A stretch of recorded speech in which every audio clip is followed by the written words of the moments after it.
Hello, everybody, and welcome. This is the Apostate Prophet. I hope you're having a fantastic day. We are united together once again on the show that everybody is watching right now and everybody has been waiting for, Apostate News, or also known as Apostate Weekends with David Wood and Apostate Prophet. I hope everyone is having a fantastic day. Some people are saying best intro ever. I know you don't have to say it every single time. We all know it's the best thing. No, thank you, David. What's up? What are you doing? No, people don't know that when you send me a link to join the discussion. let me quote it exactly. Oh yeah, I forgot. So when AP sends me a link to join, it also includes a note that says, "By clicking this link, you agree to become a Muslim."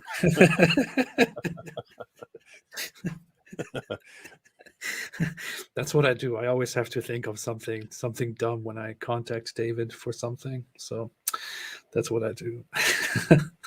So you have clicked the link. How do you feel as a Muslim now, David? Alhamdulillah, I'm gonna go slaughter this state of France.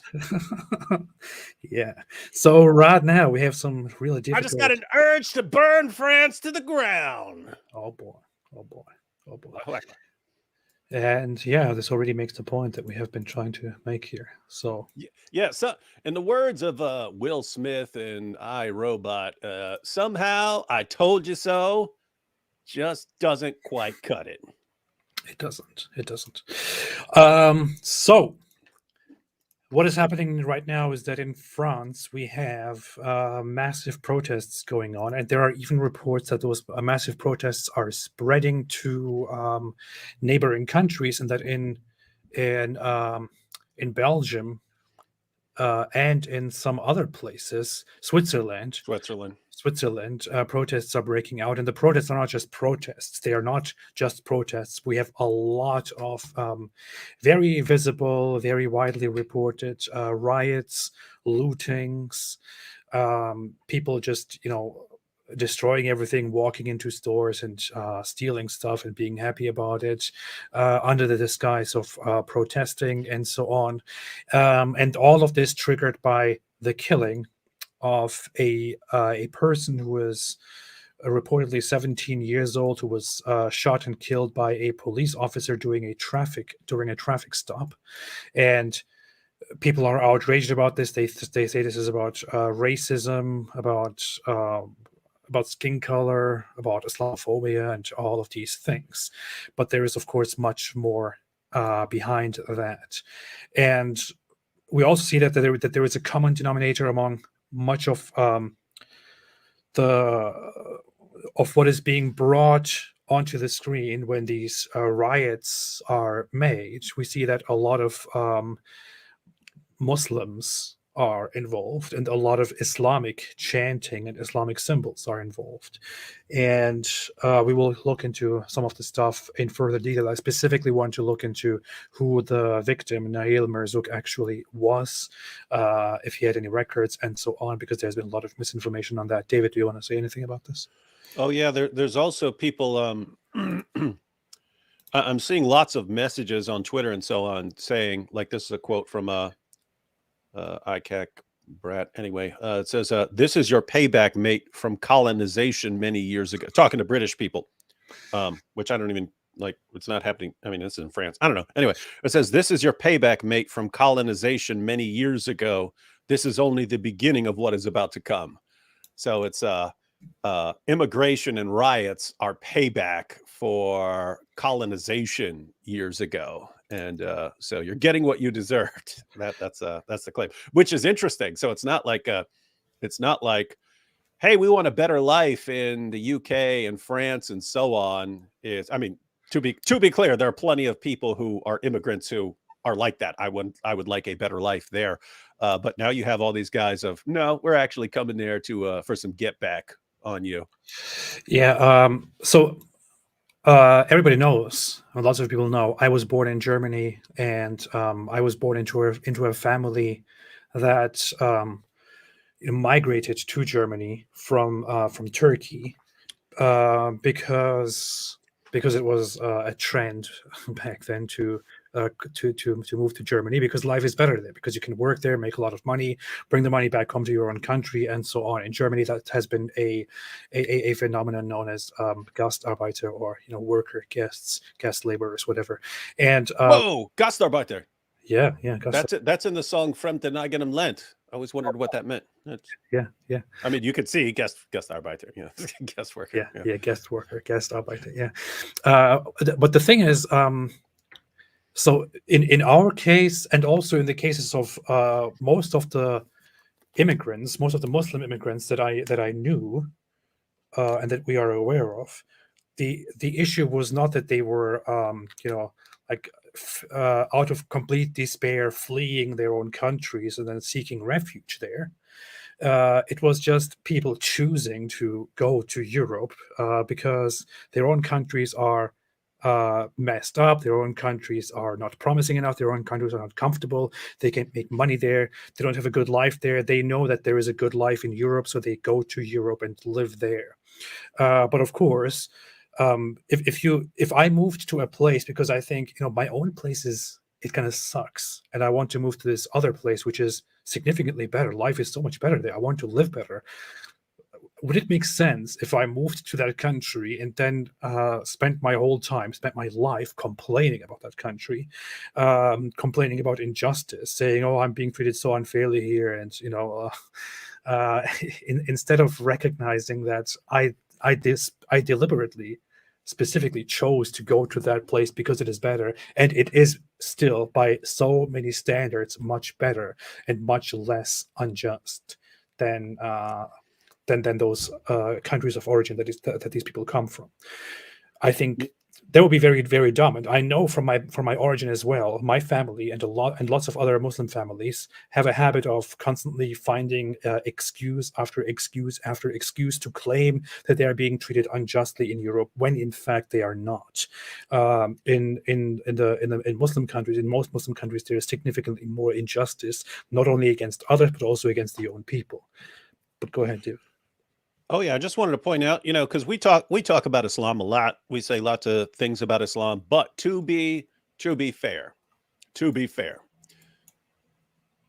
when it comes to making crap hole countries that no one wants to live in and everyone wants to just get out of, Islam is the greatest ever at that. I mean, name me a better ideology anywhere in history that makes nations that no one wants to live in and everyone wants to get out of, so that they then have to go to other parts of the world. But what's interesting is then they all show up with the same ideas that led to their countries becoming crap hole countries. Yeah. And then they go to the new country where it's so much better that they want to move there from their crap hole country, that they go to the new country and then they say, you know what we need here? The same ideas that led to our original country becoming the crap hole of the world. Yeah, that's what we need here. And this time it'll work. Yeah. You know what this reminds me of? When I moved to Turkey, I had a very deep interest in diving into the recent history of Turkey, because there was a huge left versus right divide, where left is socialists and communists, and some extreme groups, and the right is ultra nationalists. And I find it very ironic. The main slogan, not only in Turkey but also in other countries which had that same fate, one of the main slogans used against the communists back in the day was "Communists to Moscow," or "Go to Moscow." So go to the Soviet Republic if you so badly want communism. But now imagine, there are communist states. There's a whole communist communist empire, or a collection of communist lands, and lots of these people, these communists, flee that place. They're like, life sucks here. I can't do anything. I would rather go to this liberal capitalist West and to live there. And then they go to the West, and then the entire time, while living in comfort and making money, they complain and say, this land should become a communist country. Only then it would be good.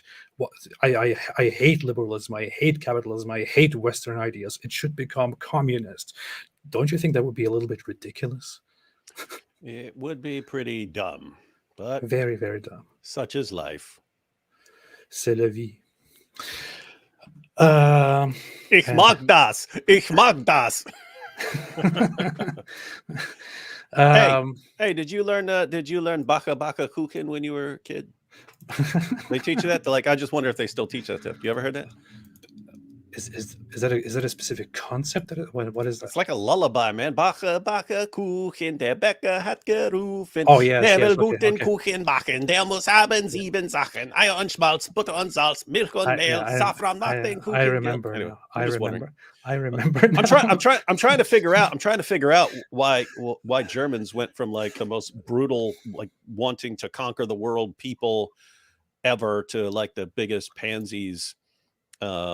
Because I always thought I'm trying to figure it out. Like, is it the language? Does the language do something to their minds? It makes them want to conquer the world or something like that. But I'm thinking, like, is it their fairy tales? Because all the kids grow up on these like Brothers Grimm and Struwelpeter, where everyone's getting chopped up and mangled up, and so maybe the violence gets built into them when they're looking. I'm trying to figure it. I don't know.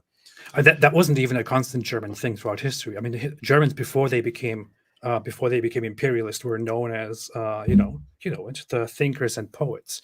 It was known as the land Bunch of nerds. of people who think and who do poetry, and for most of the time Germany wasn't even united, let alone going out and conquering people. It was a giant mess of different little countries and city states until it came together. But I don't know why we're going into German history now. I had a different nursery rhyme in German, which was something like Sankt Martin, and I always loved that. It was about this Saint Martin in Germany who did some really, really interesting stuff. Which is told. You ever heard of Struwelpeter? Did they still have that? Struwelpeter? I don't know. It doesn't really. It's a children's book, but it's like, if you suck your thumb, then this dude's gonna show up in the middle of the night and chop your thumbs off. No, it's all like like total bloodbath. Never heard of that. Everything you could possibly do, there's violence as a repercussion. It's funny because it's for little tiny kids. Europeans, to be fair, had a lot of such stories before things became normal, where they thought if you are naughty, then this monster will come and will punish you. I mean, even some of the Irish things, right? I don't know. There's a lot. Yep. And then over here, Disney took all the same stories and totally whitewashed them and made them all nice and friendly with nothing but happy endings and no bloodbaths. And terrible. And they wonder why people turned into such pansies over here. Did I miss something in Germany because I never heard of Struwelpeter? Struwelpeter? Yeah. Okay. Rules. You image. better learn your rules. If you don't, you'll be eaten in your sleep. Yeah. I remember the image now. It's got the long, creepy, like I remember Freddy this. Krueger nail. I remember this now, but for some reason I don't remember anything about. Yeah, you don't want to mess with that dude, man. Funny. All right. Funny. All right, let's. I'll tell you what, this video. jihadis wouldn't be messing with Struwelpeter. Hey, they should start little kids stories that are for like. Hey, don't rise up and overthrow your country, or a monster will show up and. Messed up, man. I can't even remember that alternative version of that Santa Claus thing. What was that again? Whatever. Come on. Okay, this is the video that actually was published, came out, which details the incident where this guy known as Nahil M. Oh, this is the shooting? Yeah. So I didn't see it. I didn't even know there was video. No, because police put out a defense there and said, somebody said the Krampus. Yeah, somebody. The police came out and said it was in self-defense because he was trying to drive toward the police, and it was they shot him in self-defense.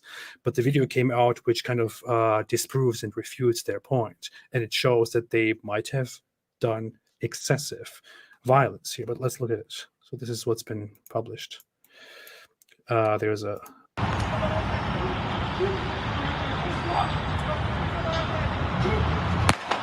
no, I don't know. Look, did look like he was driving away. Yeah, he was definitely driving away, but he was like the police was like the police said they were trying to he was trying to ram the police, but there is no physical possibility of him ramming. But he did indeed try to flee the scene while the police officer is leaning on and being there, and you can see and hear when the shot is fired. Let's see here. So as soon as he drives away, the police fires a shot, and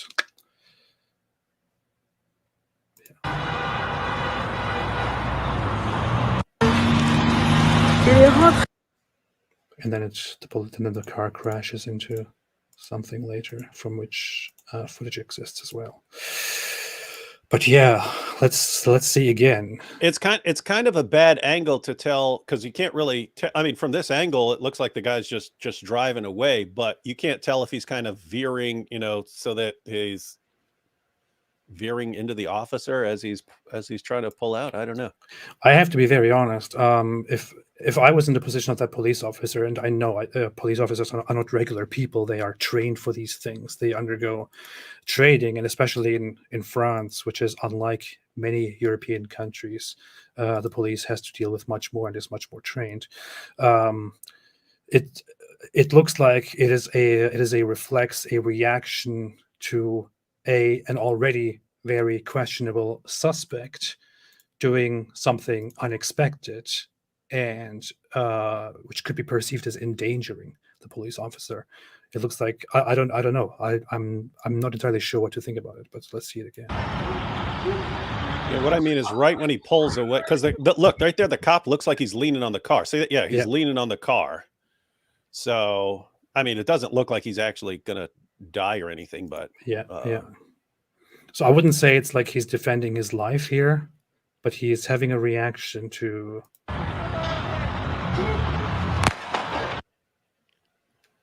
So that's the video that actually came out.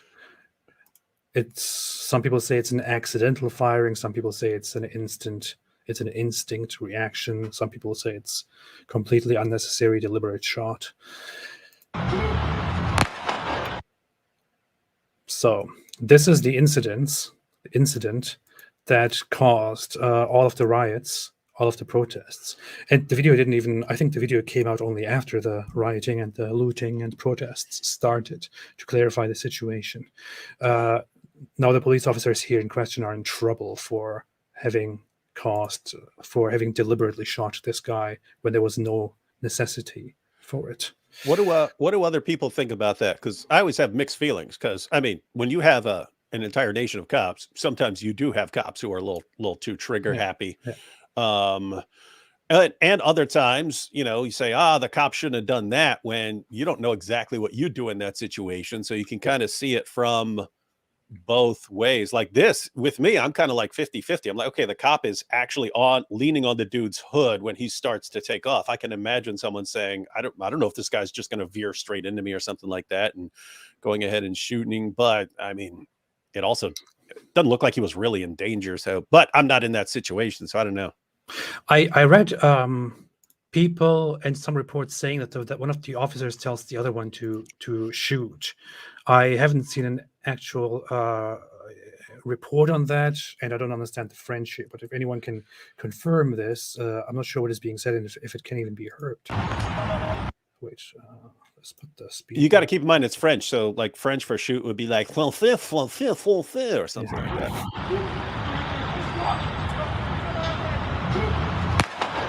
Oh, he did yell something. Yeah, he did yell something. I don't know if it can be understood by anybody who actually speaks it and who has more information on it. But so what my thoughts on it, humbly, I'm not sure what everyone else thinks. My thoughts on it are it's an unnecessary act of violence. It is abuse of power, and the shooting was entirely unnecessary. I mean, there was no real danger to the police officer in question. It was entirely unnecessary. And I think lots of people in the nation, in France, have acknowledged that. That's not the problem, however. What the problem is what happens afterward, and what this whole thing is blamed on. Yeah, because here's the situation, guys. If you have an entire nation and you have police and they have guns, and you have who knows how many, tens of thousands of police officers in your country, some of those guys are occasionally going to shoot someone in an unjustified manner. And so what do you do? What do you do about that? And if the solution is, well, every time that happens, we're going to burn the country to the ground and go looting in multiple nations, well, I mean, that's going to, something like this is going to happen again, right? This is going to happen again because these things happen. You get a few of these cases every year. So if it's now, oh, that's interesting. So they're saying he was that also plays a role. So people were saying he was driving like crazy through the streets. If he's actually endangering people's lives and you finally get him and you tell him to, stop, and he's about to take off again and you're on the hood, you could be reasoning, I can't let this slide because this guy's going to get someone killed. Yeah. So again, this is the extent of the details I know so far. So I don't know enough to make a call. Looking at this, it doesn't look like he should have shot this dude. But again, don't know the situation. There is more to add to the background of this whole incident of why he was pulled over. There are some sources. So I read people saying stuff like, "Oh, he was just a regular innocent guy, just he would joke around a lot and this and that, but nothing to be angry about."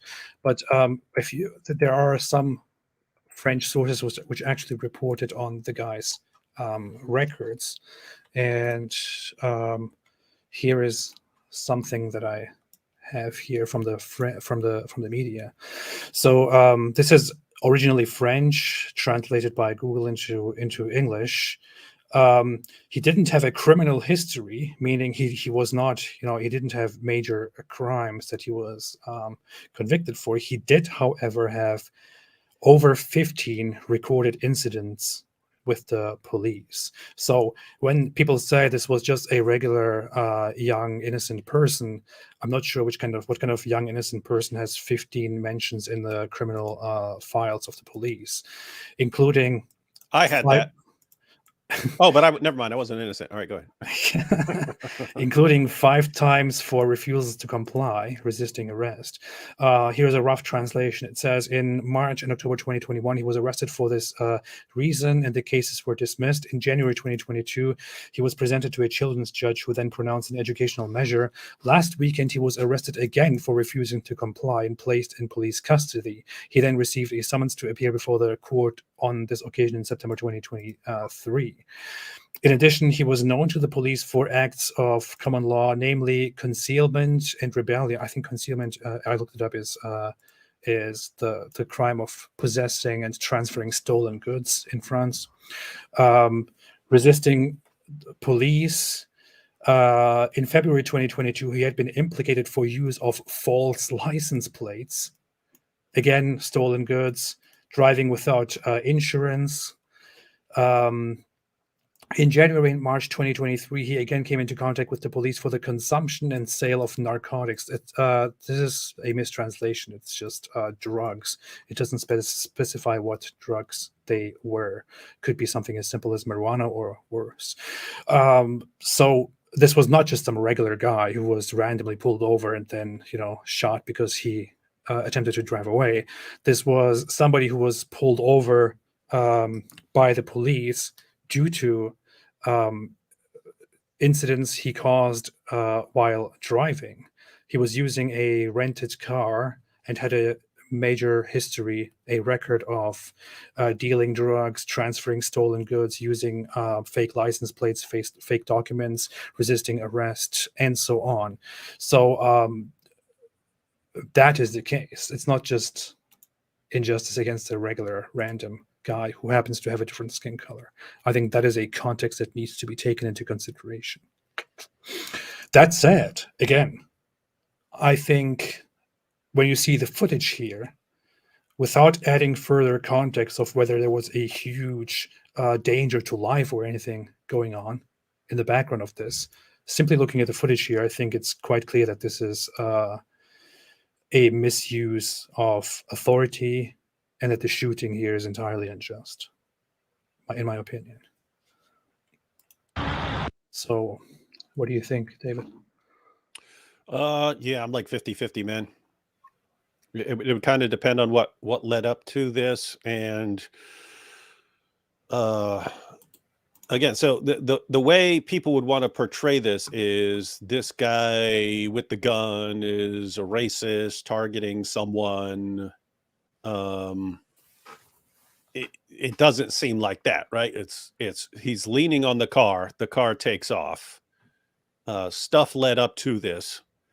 You're right. From this angle, it doesn't look like you had to shoot the guy, but I don't know. Yeah, again, so my position here is like many people say, the police didn't have to shoot. There was no reason for that. It looks like. That said, the guy was not some innocent random guy, and he was not targeted for being of a different skin color. The police at this point was probably aware of the situation, and he was here actively resisting arrest once more, not complying, and then attempted to just drive away while having a gun pointed at himself. I mean, look, it's hard for it's easy for somebody in my position or someone else's position to sit here and judge somebody based on their actions. But personally, if I was pulled over and the police wanted me to get out and to comply, and I have a gun pointed at me, I think, it's in broad daylight. It's not like some shady people. I think the last thing I would do is try to drive away. Yeah, and you have a police officer with a gun like a foot and a half away, pointed right at your chest, and he's leaning on your car. He's leaning on your car to make sure you understand, hey, if you take off, you're pushing me. You're pushing a police officer, and I can shoot you. Yeah. And so he's doing that on purpose. And my goodness, you just say, oh, okay, I'm gonna drive. These guys aren't going to do anything. So the thing is, the police probably had no right to shoot. The police lied in their initial reaction about this whole thing, about the whole incident. That Police said, lied? No way. never happens. But that said, I don't think that the police will receive some huge, huge punishment for this. I would think that some disciplinary action, together with their right to shoot in such an incident, which is, by the way, allowed explicitly by French law, it will probably be protected. But yeah, go ahead. Oh, I was just going to say, yeah, because what you also have to be, if you're the French system right now, you don't want riots and so on. So you want to show that, hey, whatever you guys are rioting about, we're going to fix that. But at the same time, I mean, you can't tell police officers, hey, if you're on the hood of a car and a guy's about to take off and you know, that you can't shoot him. It's like, well, when could we shoot? You got to be careful, because you could tick off the police officers and be like, I don't want to be a cop if a guy can like ram me with a car or something like that, and I can't shoot because I have to be worried about riots and so on. So anyway, point is, people are in an pretty awkward position right now of what do you do about this. The issue is also that France has explicitly in 2017, I think the reports say, enacted a law which specifically allows police officers to shoot in such an instance. So this is protected by law. It was enacted years ago, and as a result of this whole shooting, we have mass protests all across Europe right now, across France right now, and spreading to different places across Belgium, Switzerland. We have, as some reports say, let me see, there's already a Wikipedia article to it which collects the knowledge that currently is in existence. But we have 2 deaths in the protests, 522 officers injured, arrested 2,400 people, property damage, 4,000 vehicles, 750 businesses damaged. The riots, the protests are not to be taken lightly right now. And I have some of the footage that I want to bring up to talk about the protests here. Yeah, they shot that dude. I'm gonna go break into this Louis Vuitton store. Yeah. That's what I've been seeing.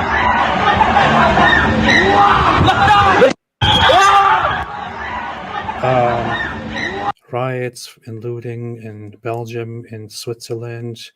Can't say we didn't tell you.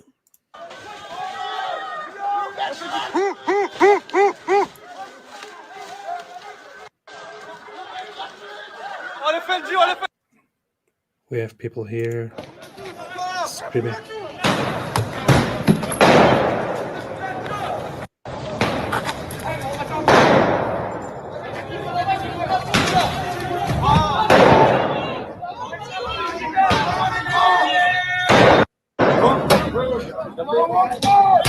Did you hear that? Allahu Akbar.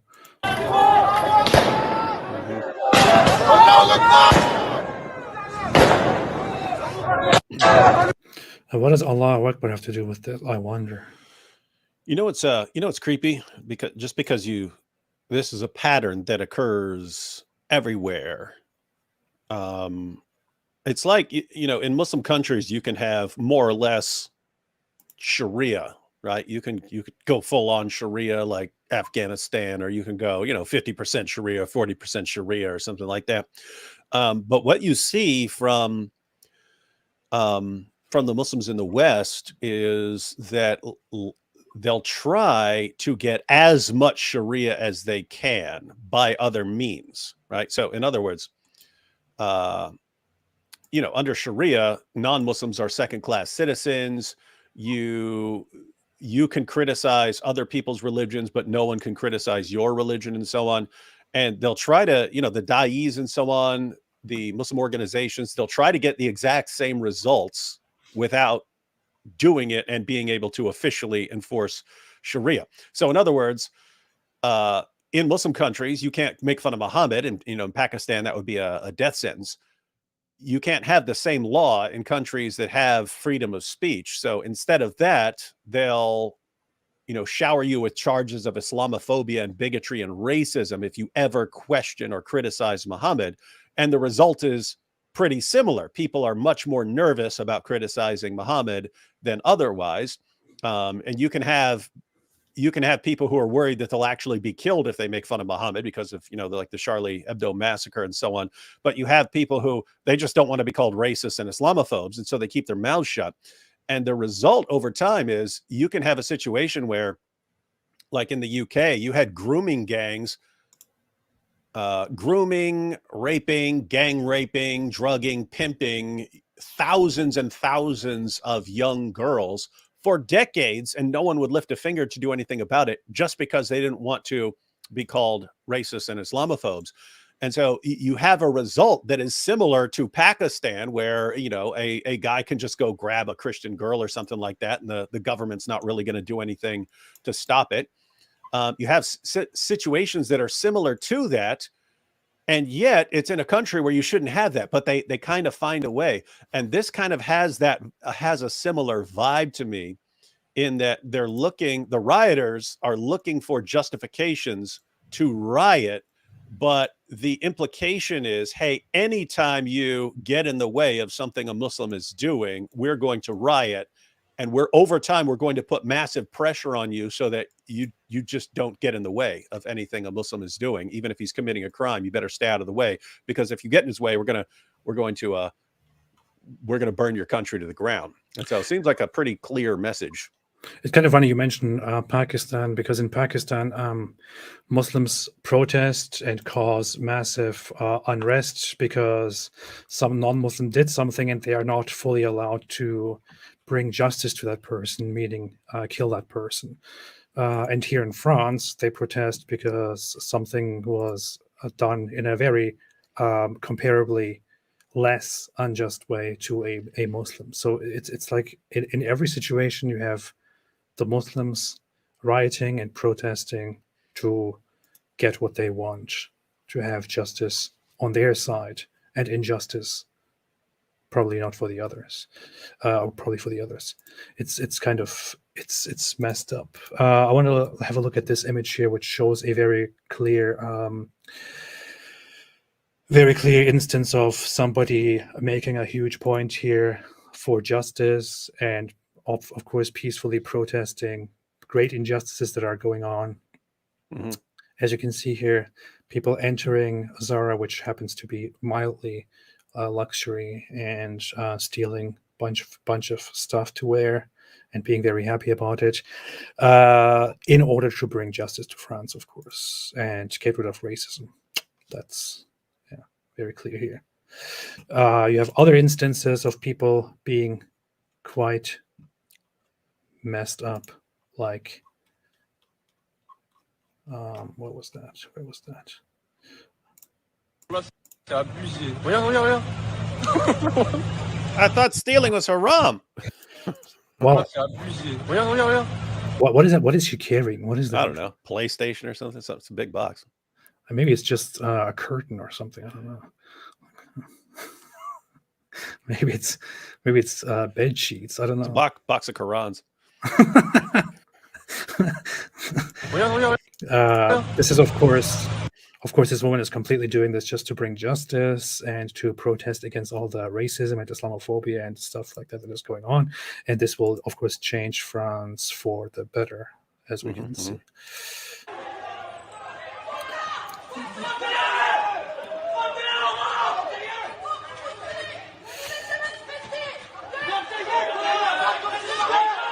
Look at these racists protecting their property. What's wrong with them? Yeah.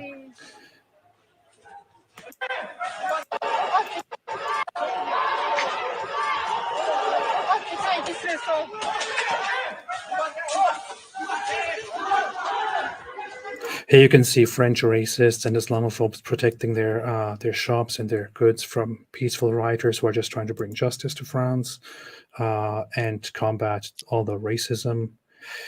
Bunch of cheese gobbling French racists. Yeah.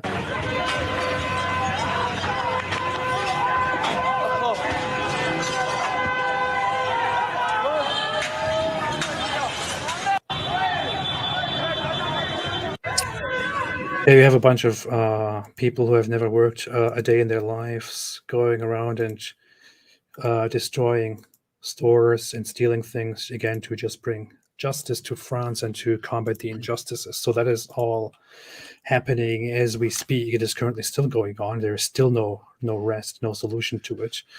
There is this was published recently from the French city Lyon. Bastille Day.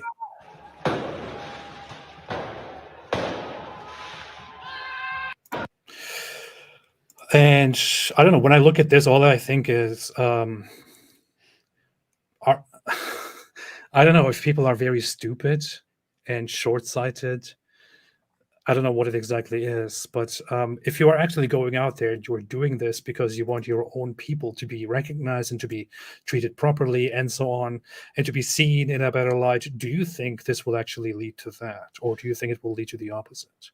Yeah, no, the goal is just to incite fear into people, right? Like, we want you to understand there are going to be massive repercussions. We'll burn your places to the ground if you even look at us wrong over anything we do. We are going to burn your place to the ground. And the underlying assumption here is, you, at the end of the day, you think that the French people are too weak and cowardly and they're going to back down from you. Whether that's the case, I don't know. Wouldn't surprise me, but yeah, the real Massacre said, don't forget, they're not just looting stores, but destroying zoos, museums, libraries, truly honoring the Muslim kid by getting the latest Jordans. Mm-hmm. Yeah, there are instances of much more than just stores. We've all seen the videos of zebras running down the street, and they've got lions and everything. Just going and letting everything out of the. It's kind of it's messed up, but it's kind of funny, right? Like, of all the things you want to do, I'm going to run to the zoo and let all the animals run down the street. It's kind of funny. I mean, is that going to bring justice? Is that going? No, to of course not. No, it's stupid. So yeah, I mean, it's like what the Dawa guys are doing right now. Like, oh, we's gonna be intolerant. That's gonna impress everybody. And it's like, you're kind of gambling here. You're going all in on this, because if it doesn't work, what you've just done is turn the entire population, many of whom had been defending you, and now you're going to turn them into your enemies. And you're banking on the idea that most people are going to just back down and be cowards. If that doesn't happen, if you actually enrage the entire population and they start voting for changes and so on, this, yeah, could totally backfire. And if I had to guess, I'm saying even if it's not in France, I think globally it's backfiring now. Because I mean, what other conclusion are you going to draw now when people say, hey, we need to stop mass Muslim immigration? You go, what? You're a racist for saying this? Like, no, I just don't want my stuff burned down. Okay, I don't want my stuff burned to the ground every time someone does something that ticks these guys off. What's interesting is that most Europeans already think that Europe should restrict mass immigration. They are already against it, and lots of them have been against it the entire time. Europeans are not sitting. The average European is not sitting there thinking, "Oh yeah, no. We just want more immigrants. We just want more refugees. We want more of this stuff." That's not what the average European thinks. The average European is not entirely happy with the situation, and this is not going to make it better. This here is an instance of Arab news, supposedly from Kuwait, being rejoicing over what is happening here and saying France burns fire, and people in the comment section are celebrating. Lots of instances like these, many such cases. Yeah. People are I don't know. I think they're it really looks like have you noticed that it's like everyone at the same time is concluding that now is the time to go hardcore and show everyone how intolerant you are? I mean, you've got Andrew Tate and the Dawa guys, and now these riots and so on, and it's all like, okay, now's the time to pull the masks off and show what we're really going after. And they don't realize it. See, these European nations, they still have voting and so on. You tick off enough people, they can vote in some people who are going to be pretty harsh if they want to. So the interesting thing about Europeans is that Europeans are very, very mild-mannered in their in their response to things that they are even very angry about. And this is, I mean, it's like that in Germany. It's like that in France. It's like that in many other, especially in Scandinavia, in many of the European countries, where people find something extremely disagreeable and are very angry about it. But they're like, all right, let's talk about this. I will cast my vote and I will try to make sure that my representatives do something about this case. Enough is enough. And they think that will solve the situation. It doesn't. But then, yeah. Isn't it funny? Like, you had a lot of, I mean, even the French used to be like soldiers and so on. You go to Scandinavia. I mean, these guys were Vikings. Like, these guys were Vikings back in the day. Yeah. And now it's going around here burning everything to the ground and raping all the girls and so on. And, I disagree with this. This is not appropriate. We'll have to figure out something to do here. Let us talk about this. How about we sit down and have a conversation about what is currently going on in this country? I do not think this is acceptable. Hey, oh my goodness! That guy over there is burning a Quran in protest. Let's get him. A bunch of dopes, man. We had so many reports of people being targeted, of women being raped, gang raped, of people being slaughtered across Europe. We had in the UK grooming gang issues, of reports of thousands of people, of victims being groomed by grooming gangs. None of those things caused massive protests across nations. None of those caused protests that spread from one country to the other in Europe. But an instance of the police unjustly probably shooting somebody not for their skin color and their religion, but for different reasons, causes this. I mean, it's when I see the looting, when I see the reactions, it looks like they should be they should be reacting to something. They should be protesting some major injustice of people just being, hunted down and targeted for who they are by the authorities, of like some unimaginable dystopian future where they are coming for you because of your beliefs and your skin color, and people are finally going out there and protesting and rioting and all of that. I mean, I think in such a situation, maybe it could be justifiable if the police was just going around and randomly targeting these people because of their beliefs and their skin color. But no, that's not what's happening. What is happening is that there are a handful of incidents per year of the police using excessive force. And in many cases, it happens to be against people from a different background, who in many cases happen to be suspects for different crimes. That is happening. There is no deliberate injustice, discrimination, racism, Islamophobia, xenophobia, whatever it is going on. There is a demographic issue here going on, an issue of crime going on, an issue of learned reactions against specific people who happen to participate in certain crimes more often than others going on. The reaction to that should not be burning down places, calling for it to happen everywhere else, glorifying Allah while doing that, and then threatening other countries and the people with more to come. Because I hope that will have a very different reaction than what they are hoping for. Yeah, that's an important point. I mean, think about it. If they're claiming, we have to fight back because France has become so Islamophobic and so racist against Muslims and so on, it seems you would have better examples than this, right? It seems you would have better, clearer examples of this is clearly someone being targeted because he's a Muslim or something like that.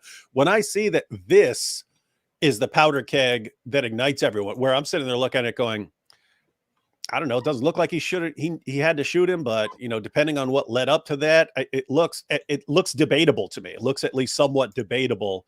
And that's what ignites multi-country riots in the streets. It looks to me like you wanted to riot in the streets and you're looking for an excuse. You're looking for something to jump on and say, you see, this is the persecution against us. This is why we have to break into the Louis Vuitton store and steal all the stuff there. And if that's the case, guess what? You're going to have something 3 months from now, which you could also say, look what that cop did to that guy who, did such and such. And now we have to go riot and burn everything to the ground again. Yeah. I mean, I lived in Europe among immigrant Muslim communities, and how many times are you going to tell us? We know you lived in Europe. Okay. I have to say Get past it, AP. It's not a badge of honor to have lived in Europe at some point. I have to say, Muslim immigrants and descendants of Muslim immigrants are not known to be exemplary, perfect people in terms of abiding by laws and reactions to anything. I mean, we know it. We have statistics from the UK and from different countries where we see that that Muslims or people of Muslim origin are disproportionately, charged, put in jail, put in prison, caught doing criminal acts, and so on. And that is not because they're specifically being targeted and sought out. It's because it happens much more in those circles. Yeah, I'm looking right now at these statistics. Muslims make up 4% of the UK population, and 18% of the criminals are in jail. So massive overrepresentation in prison, and there's nothing like that. There's nothing. You can't say, it's because they're immigrants. You have Hindu immigrants and so on. Again, 4% of the population is 18% of the criminals in prison. There's something going on there. Now, it wouldn't necessarily have to be because of the religion. If you took everyone from a very high crime area of some other country and you brought them in, then it wouldn't be surprising to have high crime rates from that group. But I mean, if someone wants to say, hey, it's because of where they came from, not because of their religion, I'd like to see the evidence, because the the religion seems to be the correlation there Precisely. in these cases. Precisely. We have a report here which repeats what you just said. At 4% of UK's population, Muslims make up 18% of criminals in jail, which is pretty wild. Does not correspond with the number of the population and with their with their percentage, their portion in society. But let's look at police killings. So they say that there are lots of police killings going on in France, and they're totally out of control. So I have some data here, which is collected by World Population Review and references different researches. It says in France in 2018 there were a total of 26 police killings. 26. That is 3.8 per 10 million. That's quite low compared to, you can also see the colors on the screen, right? Compared to, for example, some of the origin countries like Pakistan. I don't see anything on the screen. What are you talking about? Oh, you don't see it? That's funny. AP thinks just because he sees something that everyone sees is like magic. Yeah, magic. Okay, now here we have it. Okay, good. I only showed two things so far on the screen, which nobody saw. Anyway, nobody cares. So we have here in France 26 police killings, which only makes up 3.8 out of 10 million in France. Not very high. You can see the colors. You can see how that compares to different countries, such as Pakistan here, which has 495 killings, which is a rate per 10 million of 25, which is significantly higher than France, for example. You have data of Egypt, which shows a significantly higher number. Unfortunately, we don't have any information here right now from these North African countries. It would be very interesting to look into those as well. Iran, much higher. Iraq, much higher. Iran, much higher. Afghanistan, much higher. Pakistan, much higher than France, which they say is full of injustice against people from these origins. It just doesn't look like that's true. Hey, I'm looking at the full breakdown of the prison population versus the percentage of the share in the general population.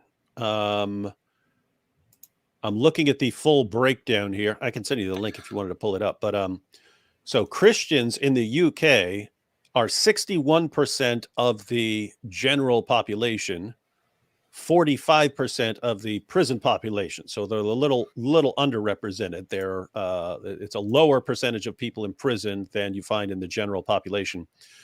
Muslim, 4% of the general population, 17% of the prison population. So massive overrepresentation. You don't see anything close to this from any other group.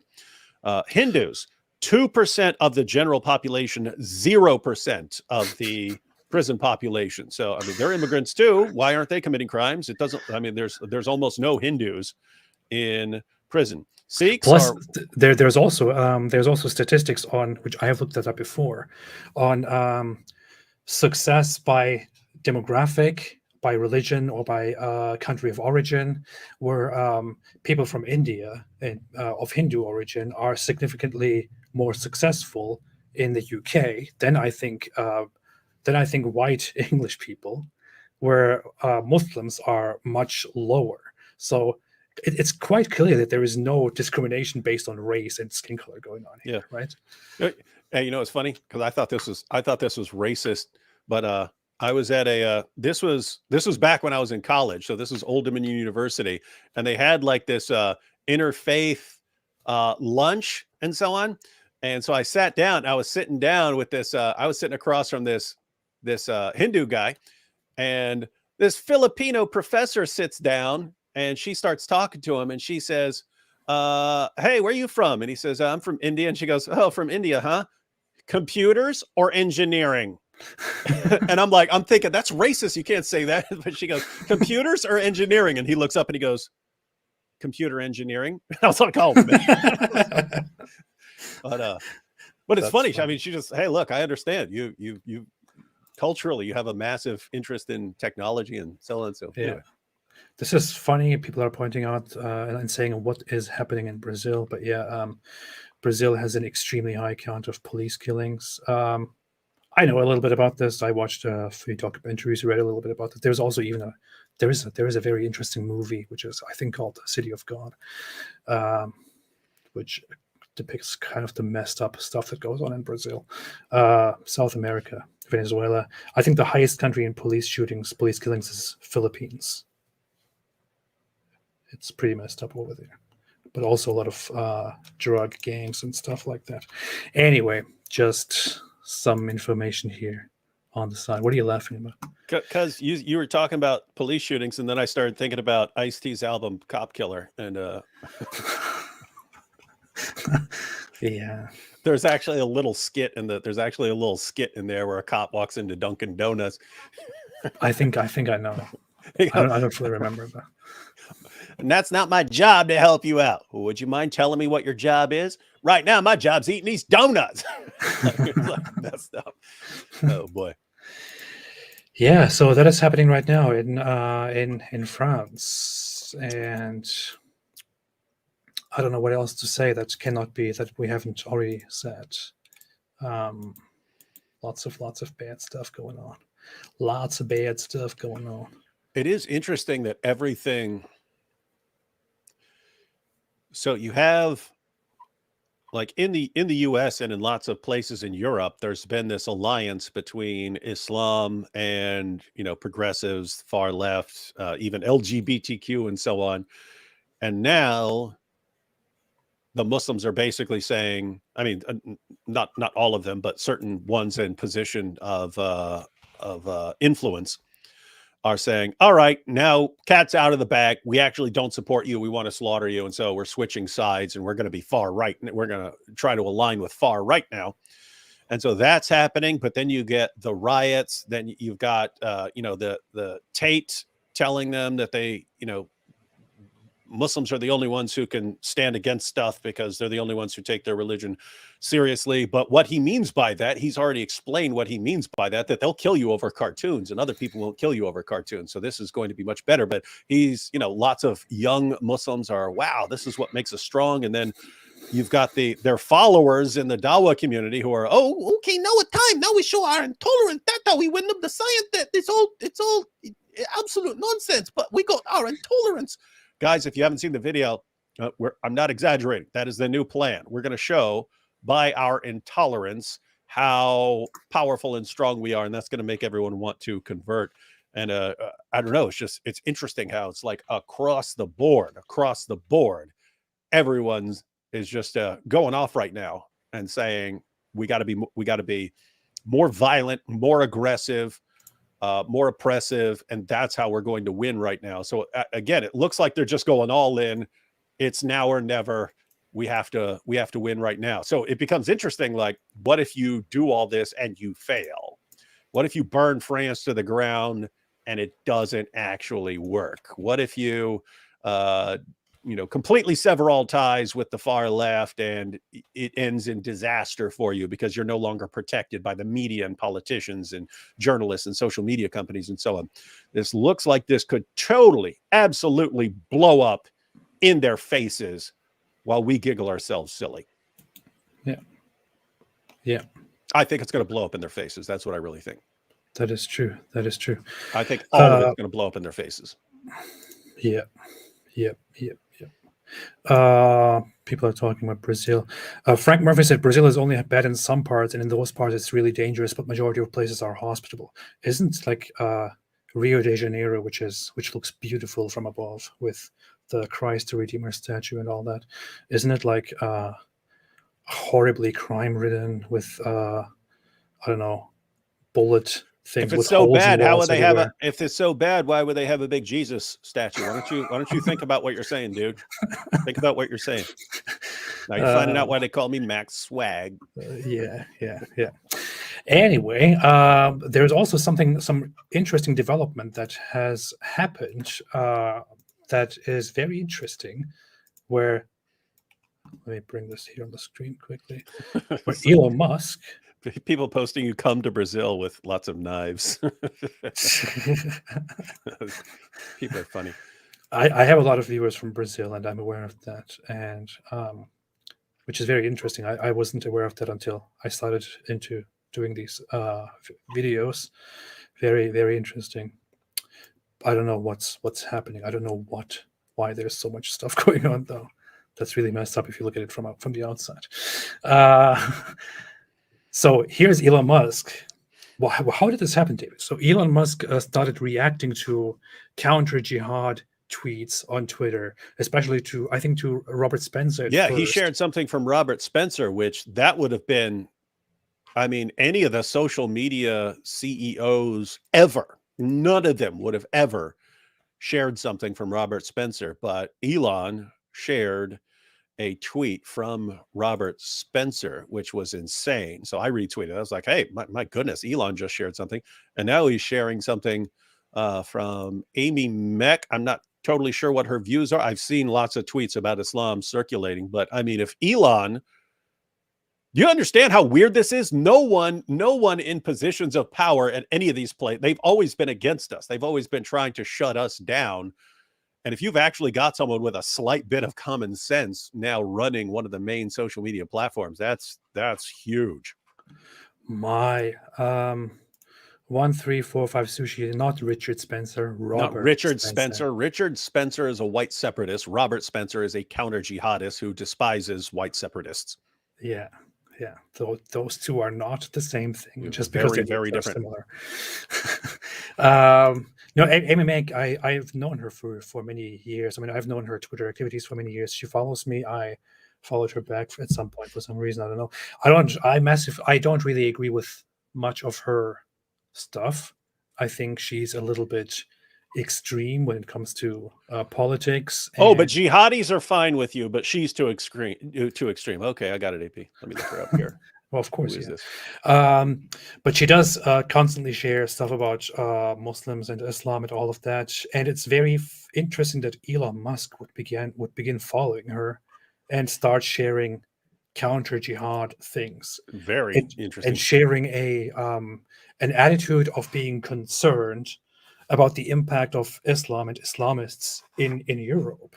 This is, I mean, as David just pointed out, that was completely impossible for us to even imagine just a year ago, a few years ago. And then here is Elon Musk. Just a year ago. You and I mean, it doesn't seem like Elon is because when certain people were getting, when they shut down some deal that they had with the Daily Wire, and then people were complaining that they shut this down, and Elon's like, I didn't hear about this, and he like fired people over it.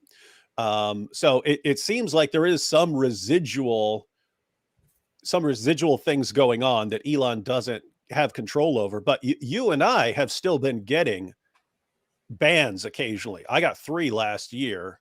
On 3 bans on Twitter. I remember you getting banned a couple times, suspended, that is, a couple of times on Twitter. But that seems to be like a leftover from the way their programs run, the way they've been set up to flag stuff and so on. But my goodness, if Elon actually, even if he's just okay with counter jihad and criticizing Islam, that would be a massive improvement over endless bans and suspensions from everywhere else over the years. Yeah, the thing is with Twitter, it's a little bit sneaky. You don't know when Twitter is actually good with you and when they are not. I mean, there was a time where I didn't run into any troubles on Twitter for a very long time until suddenly I was permanently banned. So right now things seem relatively okay, although people are still here and there suspended for saying something about Islam, which probably doesn't happen under because Elon is against it, or because there are people in the head offices who are against people criticizing Islam. It's probably because there are still lots of moderators in charge who do dumb stuff like that, or it's the algorithm. But it's good to see that Elon is actually not going that path, and he is sharing concerns of, this is a little bit extreme, to be honest. I mean, even I find this extreme of him reacting to this Islamist who says France will become an Islamic country through jihad and the entire world will be subjected to Islamic rule and stuff like that, because Europeans are weak and we will take them over. And Elon is basically saying he's right. And I don't know. It's kind of it's funny to see. I mean, I would see this as a little bit of fear mongering, to take this guy's words very seriously and to think this will actually happen. But Elon does not. So he's even more. I don't know. I mean, you do have the demographics that came out years ago that were saying because of mass immigration combined with higher Muslim birth rates, they're going to outnumber you in certain places in France and Germany in just a few decades. And you can already, right now, Muslims make up 9% of the population in France, and they already have the ability to burn the country to the ground when they get slightly ticked off. What do you think happens when they get 40-50% of the population? Which, I mean, unless something changes, I mean, it's just mathematics right now. If you have a smaller group, but you're bringing in more of them and they reproduce much faster than you because you have 0 or 1 kids for your general population, it's a matter of time before they outnumber you. Now, all kinds of things can happen. You could have the avalanche of apostasy counterbalances that, and so many of these guys leave Islam that it offsets it. But I mean, this is certainly a plausible scenario where you end up with a Muslim majority a few decades from now in France. And man, if you thought things were bad now, things can get much, much worse. Somebody said, meanwhile, ChatGPT is spreading Dawa, is busy spreading Dawa. I don't know, man. I just asked ChatGPT earlier today this, and I said, list the largest global religious or terrorist organizations, rank them by approximate size, and specify what religion they adhere to. Only organizations focused on religion, no explanation, direct answer. And here's ChatGPT's answer. 10 terrorist organizations, all of them Islam. And look at that, because it's not a situation where like you can point to, they had terrorists in Ireland, right, where Catholics and Protestants were fighting. So you don't see that, like it's you see the same thing arising everywhere. You don't, like, things could like if you end up with Westboro Baptist Church in the U.S., they're not, to be clear, they're not terrorists. They're just annoying jerks who go and protest funerals and stuff like that, with signs that say God hates gays and so on. So anyway, but notice, if that were something that were just built into Christianity, you should see the same thing springing up all over the place, right? You should see these kinds of things spring. And if something is growing from a religion, you expect it to keep appearing over and over again in different places. But look, I mean, you can't explain this in terms of just some local culture, because you're all over the world right now. I mean, you've got Islamic State that was in the Middle East, although it spread to everywhere else. The Taliban, you've got the Pakistani Taliban, you've got the Afghani Taliban. Boko Haram, that's Africa. Al-Shabaab, that's also Africa, but a completely different part. Al-Qaeda, that's sort of all over the place. Hamas, that's Hamas and Hezbollah, that's right beside Israel. Wherever you go, so notice, wherever you go in the world, you go all the way out to Afghanistan, terrorist organizations. You go all the way to the opposite side of the Muslim world, you got terrorism. You look at anywhere in between, terrorist organizations. Somehow terrorism just seems to grow out of the religion that basically worships the guy who says, I have been made victorious with terror. Direct quote from Muhammad. And that is, of course, because of Islamophobia, as we all know. Du hast recht. What's funny is I'm trying to look for this, but I actually asked ChatGPT also while I was doing this stuff to make a list of global Christian terrorist organizations and compare them to global Muslim terrorist organizations. And it told me something like, I'm sorry for the confusion, but there are no significant Christian terrorist organizations, so it is not possible to make such a list. There is. What about the Salvation Army? It says Army right in. It says Army right in there. Oh boy! They're gonna even they'll show up to your prison and pass out socks and shampoo. That's what they did. Salvation Army came and gave us presents every year. Funny. Even if you make a list of the largest terrorist organization without specifying if it should be religious or not, most of them are Islamic. Some of them are different. Let me see. Oh, here. Yeah, I actually have it right here. I said, list the largest global terrorist organizations, no explanation, direct answer, specify the ideology of each. Al Qaeda, ISIS, Taliban, Boko Haram, Hezbollah, Hamas, FARC. This is, I think, from Colombia. Marxist-Leninist, PKK. It's Kurdish in Turkey. ETA, the Basque separatist. Al-Shabaab, Salafi jihadist. So it includes a few here that are communist, and one that is a national separatist, which doesn't even. I think this. This is kind of a weird thing to include here. These guys don't have remotely as much activity and influence as Al-Shabaab. So I would contest the data here. But still, even here, you see that there is a dominance of Islam, aside from the communist stuff and some nationalist separatism. I don't know, man. But I don't think this has anything to do with Islam. I think that this is because of Islamophobia. So there's that. What else? What else? Nothing, man. It's all Islam's a big bundle of peace and tolerance, and the only possible reason we could object to it is racism and bigotry, not all the burning everything to the ground. There was one more thing, which is a dear Muslim preacher said some very interesting things about anti-Semitism. Are you familiar with the preacher Muhammad Hijab said that Muslims cannot be anti-Semitic? I saw that as a title, or someone shared it. I haven't watched it, but that would be pretty funny.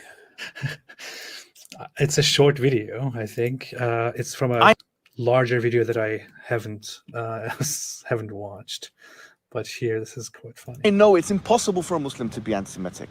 The Prophet married a Jew, and in fact, not only did he marry an ethnic Jew, the Prophet. Can you hear this? Oh, yeah, I hear it, but you can see it. Okay. Wait. He's saying he can't be anti-Semitic because a Muslim can't be anti-Semitic because Muhammad married a Jew. Yeah. Wait. No, it's impossible for a Muslim to be anti-Semitic. The Prophet married a Jew. And in fact, not only did he marry an ethnic Jew, the Prophet Muhammad, Safiya bint Huyay, he married an ethnic Jew, but he even armed her with ways in which she can combat anti-Semitism in her own community, telling her to mention her lineage back to Moses and Aaron. And I personally think that's a bit of a fluff argument. Yeah. Someone to be anything, because quite clearly. No, for a traditionalist Muslim, if my Prophet, and I'm a Muslim, has married a Jewish woman, okay, ethnically Jewish, yeah. And he gave her arguments for people that were being abusive to her to combat anti-Semitism in her own community. If I am being a faithful follower of the Prophet Muhammad, I surely should follow in his footsteps. And that's the kind of thing I have on my channel. Like this is so ridiculous on many levels. But just one thing like to point 8 different kinds. But I notice he's obviously talking to someone who doesn't know enough to bring up a bunch of Muslim passages, or the actual situation with Safiya. Didn't Muhammad have her husband tortured to death to find his buried treasure? And then so Muhammad has her husband tortured to death, tortured and killed to find out where some money was hidden. Then she is given as a sex slave to Dihya, and then it gets reported to Muhammad how beautiful she is. Like, hey, the most beautiful women among the captives whose husband we just tortured to death. She was just given to the wrong guy. She's only hot enough for you, Prophet. And then he finds out. And then so Muhammad consummates the relationship with this guy, and he has one of his soldiers stands outside the tent all night, thinking this chick's gonna kill him for what he's done. And by the way, this is all the same battle that actually got Muhammad killed, because this is the same situation as the Jewish woman who poisoned him. So yeah. Anyway. That's the historical background to this truly ecumenical religious whatever. So she was a daughter of the Banu Nadir tribe, and I think when he says so, there's of course so much wrong here. I don't even know where to start, but even the whole logic of it. Muhammad married a Jewish woman, therefore it is impossible for a traditionalist Muslim to be anti-Semitic. Now, this guy is supposed to be a master of philosophy and logic, as he often claims. How in the world does Muhammad marrying a Jewish girl mean it is impossible for traditionalist Muslims to be anti-Semitic? Please explain it to me. Please connect the argument here and explain it to me. Yeah, that is wild and insane stuff. It has the same vibe as I'm not racist. I got a black friend. It's like, okay, you having a black friend doesn't actually. You might have a black friend because you're not racist, but you could still be racist and have a black friend. You could. You can be Nick Fuentes rolling with Kanye. You can. That can happen. Yeah, definitely.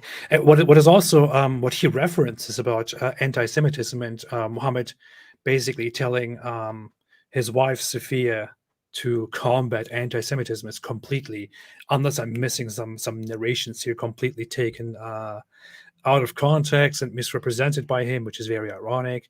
I'm pretty sure that what happens is that, according to some reports, she's insulted by one of the other wives of Muhammad, who calls her the daughter of a Jew. Oh, why would they think that's a way to put someone down there, huh? Yeah, no idea. I have no idea at all. It sounds like Muhammad's wife's a little bit a little racist there. What's going on? And then Muhammad then calms her down and says that it's not bad to be Jewish or something like that, or to be, well, no, it's not bad whose daughter she is, or something like that. Let me quickly go into that. Do you have any more memory of that stuff, of what actually happens? No, not really. I just think this is the dumbest argument anyone's ever used for anything ever. Well, here I got this one. Look. Narrated by Anas. It reached Sophia that Hafsa said, "The daughter of a Jew," so she wept. Then the Prophet entered upon her while she was crying. So he said, "What makes you cry?" She said, "Hafsa said to me that I am the daughter of a Jew." So the Prophet said, "And you are the daughter of a prophet, and your uncle is a prophet, and you are married to a prophet. So what is she boasting to you about?" I have never seen this narration before. This doesn't make sense to me. Then he said, "Fear Allah, O Hafsa." Does this make sense to you? You see, so all the claims about killing the Jews in the end will not come until you kill the Jews, and Jews are the worst of creatures, and Jews are the most vehement in hostility towards Muslims, and Allah turned the Jews into rats and apes. Ha! Irrelevant, because he had a wife. Yeah. That he took as a captive in the spoils of war after torturing and killing her husband. I don't get this part. It says you are the daughter of a prophet, and your uncle is a prophet, and you are married to a prophet. What is this? Probably Moses and Aaron. Okay. No, because she wouldn't necessarily be from Levi. So children of Israel. Okay. So children of Israel. So I mean, I don't know what he's talking about with the uncle there, because there would be multiple. He could be referring to multiple uncles as prophets, because if you're a Jew, you know, you're a daughter of Abraham, you're a daughter of Isaac, you're a daughter of Jacob, and so on. So here we have a narration in which Muhammad says, a short one, because I read the long one quite often. Allah's messenger said, "The hour will not be established until you fight with the Jews. At the stone behind which a Jew will be hiding will say, 'O Muslim, there is a Jew behind me, so kill him.'" But we also have a report of him saying, to his wife, who is of Jewish origin, who is the daughter of a Jew, "Don't cry, it's not bad." So therefore, it is logically concluded that this here is not anti-Semitic, because Muslims cannot be anti-Semitic, because Muhammad had no problem with his wife, whom he took from the people he fought and brutally killed, was the daughter of a Jew, right? That's what I get here. So that's Muhammad's job, arguing against anti-Semitism. This is very, very strong, very amazing. We have all been convinced today that no Muslim can be anti-Semitic. This is so ridiculous. Powerful stuff. This is so ridiculous. And then you have people in the comment section praising him, I think, and I can't even open the comments. Alhamdulillah, thank you for spouting complete nonsense.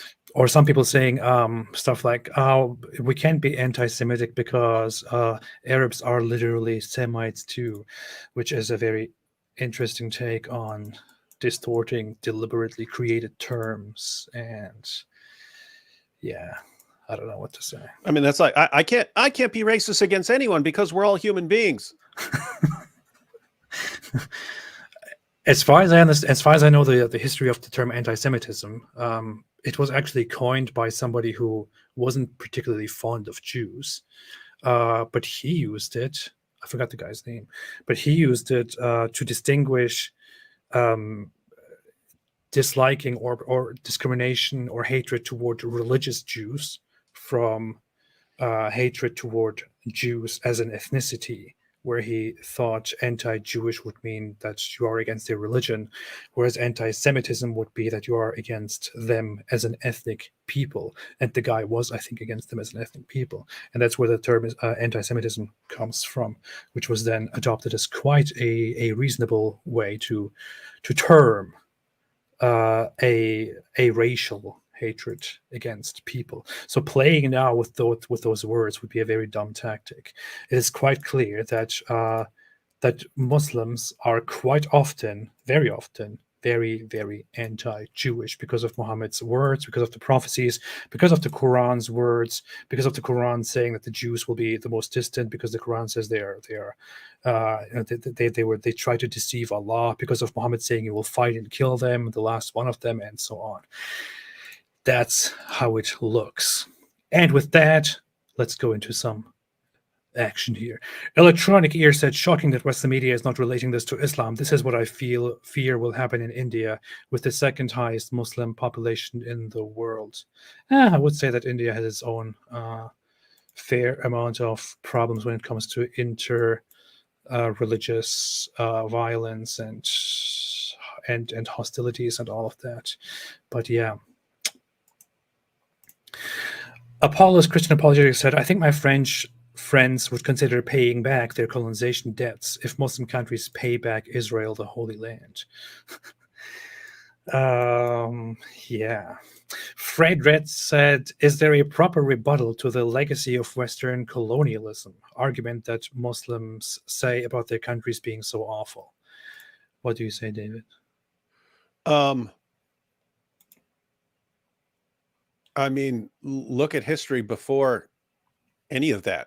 And I mean, if you actually have a strong culture, you can recover from bad stuff. I mean, Europe went through the bubonic plague that wiped out a third of the population and then had the Renaissance right afterwards, you know? So what are you saying, that Islam just has zero resilience? Germany was bombed to bits, to the ground, and emerged as the greatest economy in Europe. Everything. I mean, London was bombed down to rubble. Yeah. Japan had the nuclear bombs dropped on it and emerged as one of the most powerful economies in the world. This is a terrible excuse. Of course, I would think if you look at colonialism and the imperialism that we're talking about from today's eyes, sure, it looks like something that you should probably not endorse or commend or whatever it is.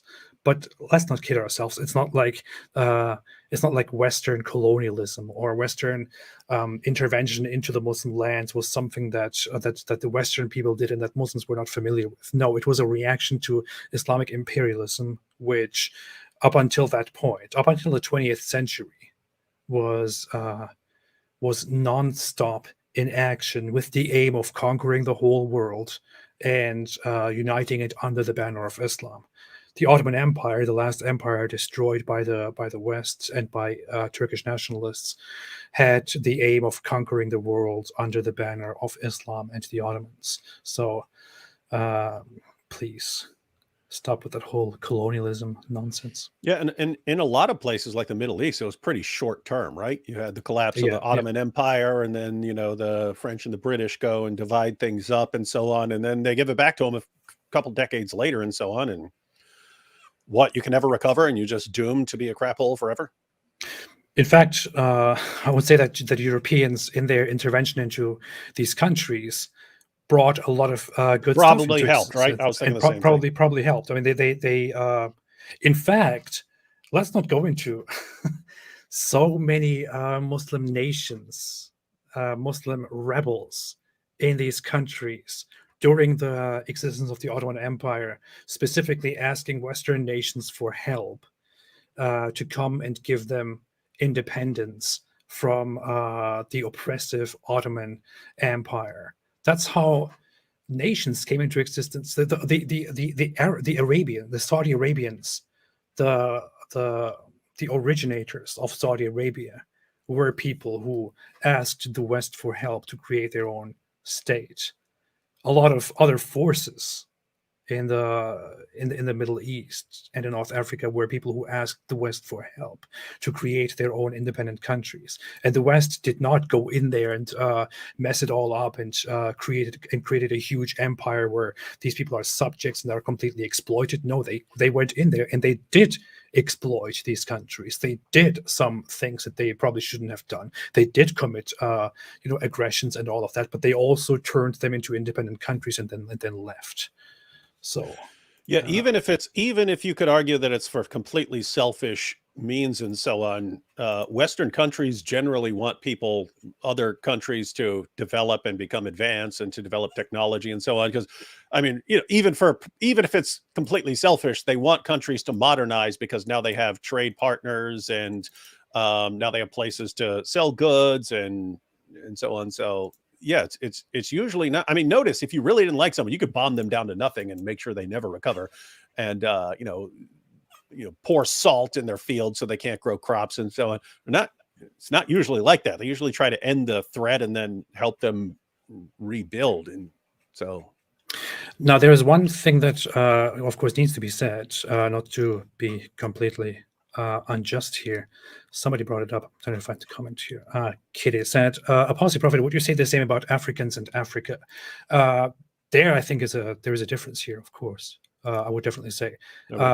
European nations did participate in some pretty messed up colonizing, parting, and complete exploiting of Africa, especially the southern parts of Africa, from the center to the south, which continued until very recent times, and in part still continues. And this is actually something that some Western people, like Italy's new leader, Giorgia Meloni, she points it out as well, that there is still European exploitation of certain African nations going on, and it has to be stopped.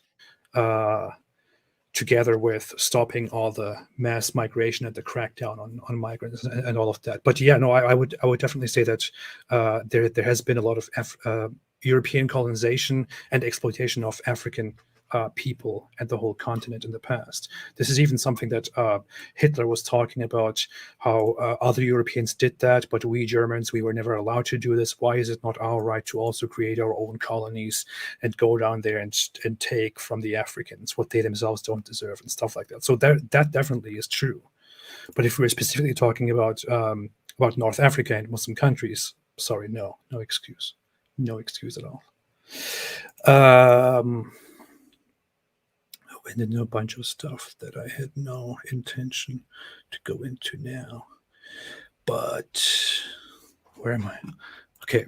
This time we are seeing some Arab freethinkers coming out to defend the rights of Europeans to burn books, which is a great development. We haven't talked about that, but there was a new incident of burning books in Sweden, of burning the Quran in Sweden, which Swedish authorities allowed because it is protected under their laws of individual freedom of expression. Do you want to talk about it at all, or should we do that some other time? I have to say that if you look at the situation, so you look at their Scandinavia, they're still like, it's still a debate. Where are we going to draw the line as far as, are we going to defend a person's right to burn books or not? I have to say, like, burning countries to the ground in theory, that could go either way. It could be, oh, we don't want to have that here. Or I think it's more likely that, I think more people are going to be okay with burning your book because of you burning cities to the ground. You know what I mean? In other words, that guy just burned a Quran, and Muslims want an uproar over that guy burning a book, but they're burning cities to the ground. And so how much do you think people are really going to care right now? Be like, oh no, I mean, they're burning that all of France is in flames right now with zebras running down the street. But oh my goodness, this guy objected and he heard a book. Well, that's what we really need to care about. Yeah, I don't think this is going to go the way they. But David, we're talking about hurting books. It's a book. It has feelings. Do you think burning cities down and killing people is worse than burning a book? They really seem to be going absolutely all in. Like right now, it's like, guys, this stuff worked 20 years ago. You could tell a cartoonist 20 years ago, you better watch what you just did or you're dead. And like cartoonists would back down around the world instantly. You're not in those times anymore, but you're still trying to live as if it's 20 years ago. You've ticked off a lot more since then. And so it's thinking, it almost seems like we want to go back to the glory days of 20 years ago when everyone is terrified of us because we're blowing things up, and want to go back to that. Because since then, everyone started, making fun of Islam much more. And you got the, all the apostasy and people mocking Islam. And we need to get back to all the violence and killing and slaughtering to put them in their place. And it's like, sorry, guys, that ship has sailed. Yeah. British said Africa also effed over Africa. Muslims also colonized and had slavery in Africa. Guys, yeah. But does it really, I mean, Europeans did some really bad stuff in Africa, including, people mentioned it, Belgium did some really horrible stuff in Africa. So does that really mean because Africans did it to themselves and Muslims also did it, does that mean that the whole European quest to civilize with these people and to trade with them was justified to be turned into a full-blown exploitation and massacre and enslavement? I don't think that's a very nice justification here to bring up. Or, distraction from the actual point. All right. More. Meta Galaxy Infinity said David Giordano Bruno was indicted by church for his scientific or religious views. Religious views. Bruno was I think he was a Dominican. He was a Dominican priest. He became a Calvinist, but he ended up rejecting. He became a pantheist, so like everything is God, and rejected the basic Christian doctrine. So he did have interesting scientific views, but that wasn't their main objection to him. Yeah, the only Bruno I know of is Bruno. Which is Bruno. Bruno, which is Sacha Baron Cohen's character. Anyway, Clyde Williams said, "I'm a Catholic, but Dignitas Humanae was Europe's death sentence." What specifically does it refer to again? Human? I don't know. Refresh my memory. Jalen said, "Can you make videos about hijab blocking vitamin D and causing problems?" I thought about Muhammad hijab blocking vitamin D for some reason, but no, no. But we can't block vitamin D. Don't you know that Muhammad married vitamin D? This proves that we can't be against vitamin D. You stupid little weakling. But I don't know. That's kind of a big stretch to talk about that. Not in my position. I have no interest in. Very honest. Interesting idea, though. And Adrian said, "I'm French. The cop is going to get in big trouble, probably fired and jailed." I highlighted this before just to put it on the screen. Jay Fry made a super chat. I appreciate it very much. Thank you. Alberto said they also broke into the zoos and left the animals loose. So now there are lions, zebras, and gorillas roaming free around Paris. Imagine you have lions, zebras, and guerrillas running down the streets, and they're like the least of your concerns right now because you got people burning your stuff to the ground. Like, I'd rather have the lions. Yeah. So the dignity of humans is a Vatican doctrine. Yeah, that's like Um, religious freedom and stuff like that, and people have a right to make their own choices and so on. So but I'm not sure how that exactly leads to that. So I don't know. I haven't looked into it. I think. Wait, can you go back to the tweet? Do you remember where that was? You I mean, the chat? the comments. See what I exactly. think it said something along the lines of that it was the downfall of Europe or something like that. Yeah, I think the comment is along the lines of, yeah, this is a good idea, this kind of freedom, but once you give people that freedom and it's the, you can say the same thing about any sort of like rights. You say, okay, well, Okay, the comment is, I'm Catholic, but the dignity of humans was Europe's death sentence. Okay, so you're saying, hey, I'm Catholic, and this is put out, Vatican II, this doctrine about the dignity of humans and so on and human rights. But he's saying that if you're giving up that authority to tell people what's acceptable for them to believe, then that's actually, it's ultimately bad. So looks like that's what he's saying. Wasn't that quite recent though? I mean, Vatican II? Yeah, that's fairly recent. Yeah. So, yeah. Grooming gangs can't these boys wait for Jenna? No, they want Jenna on Earth, man. Jenna on Earth. As soon as possible. Will ended, love you guys. Finally was able to watch a live stream live, but now I need sleep since it's after 3 a.m. here now. I'll just watch the rest later. 3 a.m., you little weakling. You don't go to sleep till he's already asleep morning. Now, so I can say whatever I want. The Tater said, I think any looter, regardless of reason, should be dealt with. We have not evolved as a human race to revert to Neanderthal Ooga Booga Me Smash. We are better than 7th century Arabs. Seems like you do need. I mean, keep in mind you're burning places and stuff like that. I mean, you people are going to die because of that stuff. So it's actually serious. But you don't want to go around massacring people. But that would be a situation for like some of those powerful guns with the rubber balls that'll knock you on your butt. You'd want to douse the entire area in tear gas. You'd have to do curfews. But yeah, you should not sit around while people burn libraries and everything else to the ground and you sit back helpless because, oh, I don't want to be Islamophobic.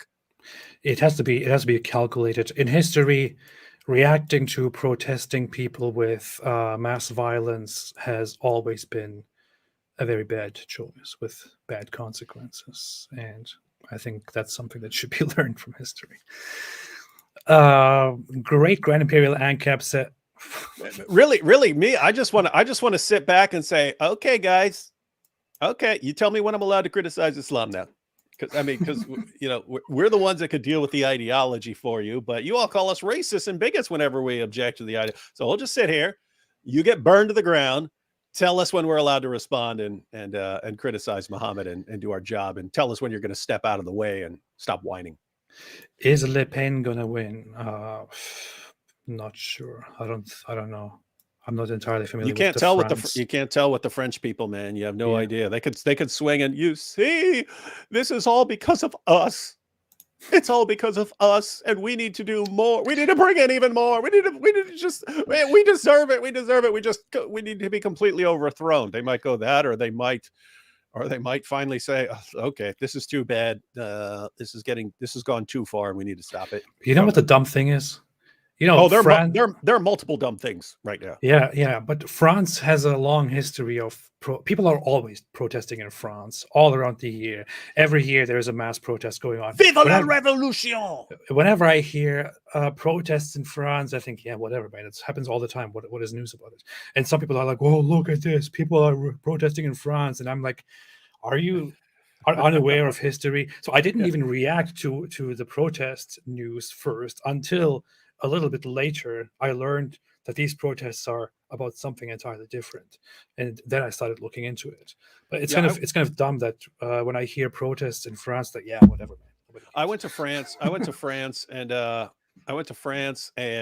was there for some debates, and it was supposedly like half an hour to our hotel, and it took 3 hours to get to our hotel because cab drivers had blocked all of the highways. Cab drivers had blocked them to protest Uber drivers.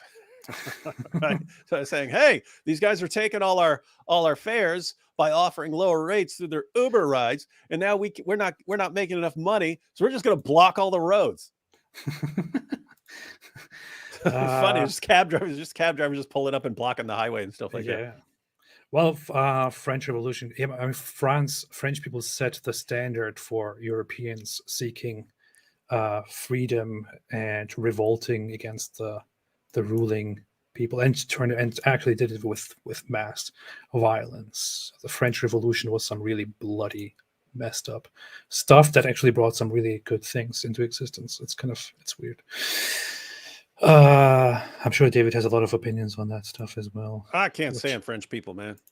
Yeah. But you have to love the reign of terror during the French Revolution. I mean, yeah, it's like they seem especially like whiny by nature, which leads to all the protests. But if you ever combine that with a bunch of power, I know it's like, let's go slaughter everyone we're whining about. Croissant, cheese, wine, blah, blah, blah. Yeah, that's the funny thing. I mean, the French Revolution is often praised for all the good stuff, and yes, maybe rightfully so. But part of it, the reign of terror, was some really, really messed up. Yeah, then they're like executing the guys who came up with the idea to do it and stuff like that, and you realize, that's got out of hand pretty quickly. And that's one of those instances where people who seek justice and rebel against justice, once things turn around, start becoming really messed up. It was like, how do I put this? People still don't like understand on a personal level, like from the perspective of French people. I was in California. This was before Dearborn, so this was like 2008, 2009, because I wasn't terribly people didn't know me as much back then. But I got asked to come and give some talks on Muslim arguments for Islam and so on. And while I was going around out there in California, there was this French woman who's just hanging out with us the entire time. She's never saying anything. So we're sitting there doing recordings and stuff and going to church, and there's a French woman hanging around. And so finally I ended up, asking her what she's doing in the US and so on. And she said she had to get her son out of France. Like, what? Why you got to get your son out of France? And she said that the Muslim bullying of non-Muslim boys in her area was so intense that you can't even she's worried about her son's life because the bullying was so crazy. And so she was like, I can't trust France. And so she moved to the US just to protect her son from the Muslim bullying. And so she's hanging out with us because we're doing apologetic stuff dealing with Islam. And it's like, gosh, I mean, isn't it crazy? It happens that young, right? Like, I mean, even the kids, they click up by religion and start targeting other people. And guess what? This was, again, like probably 2008, somewhere in there. So those kids are all grown up right now.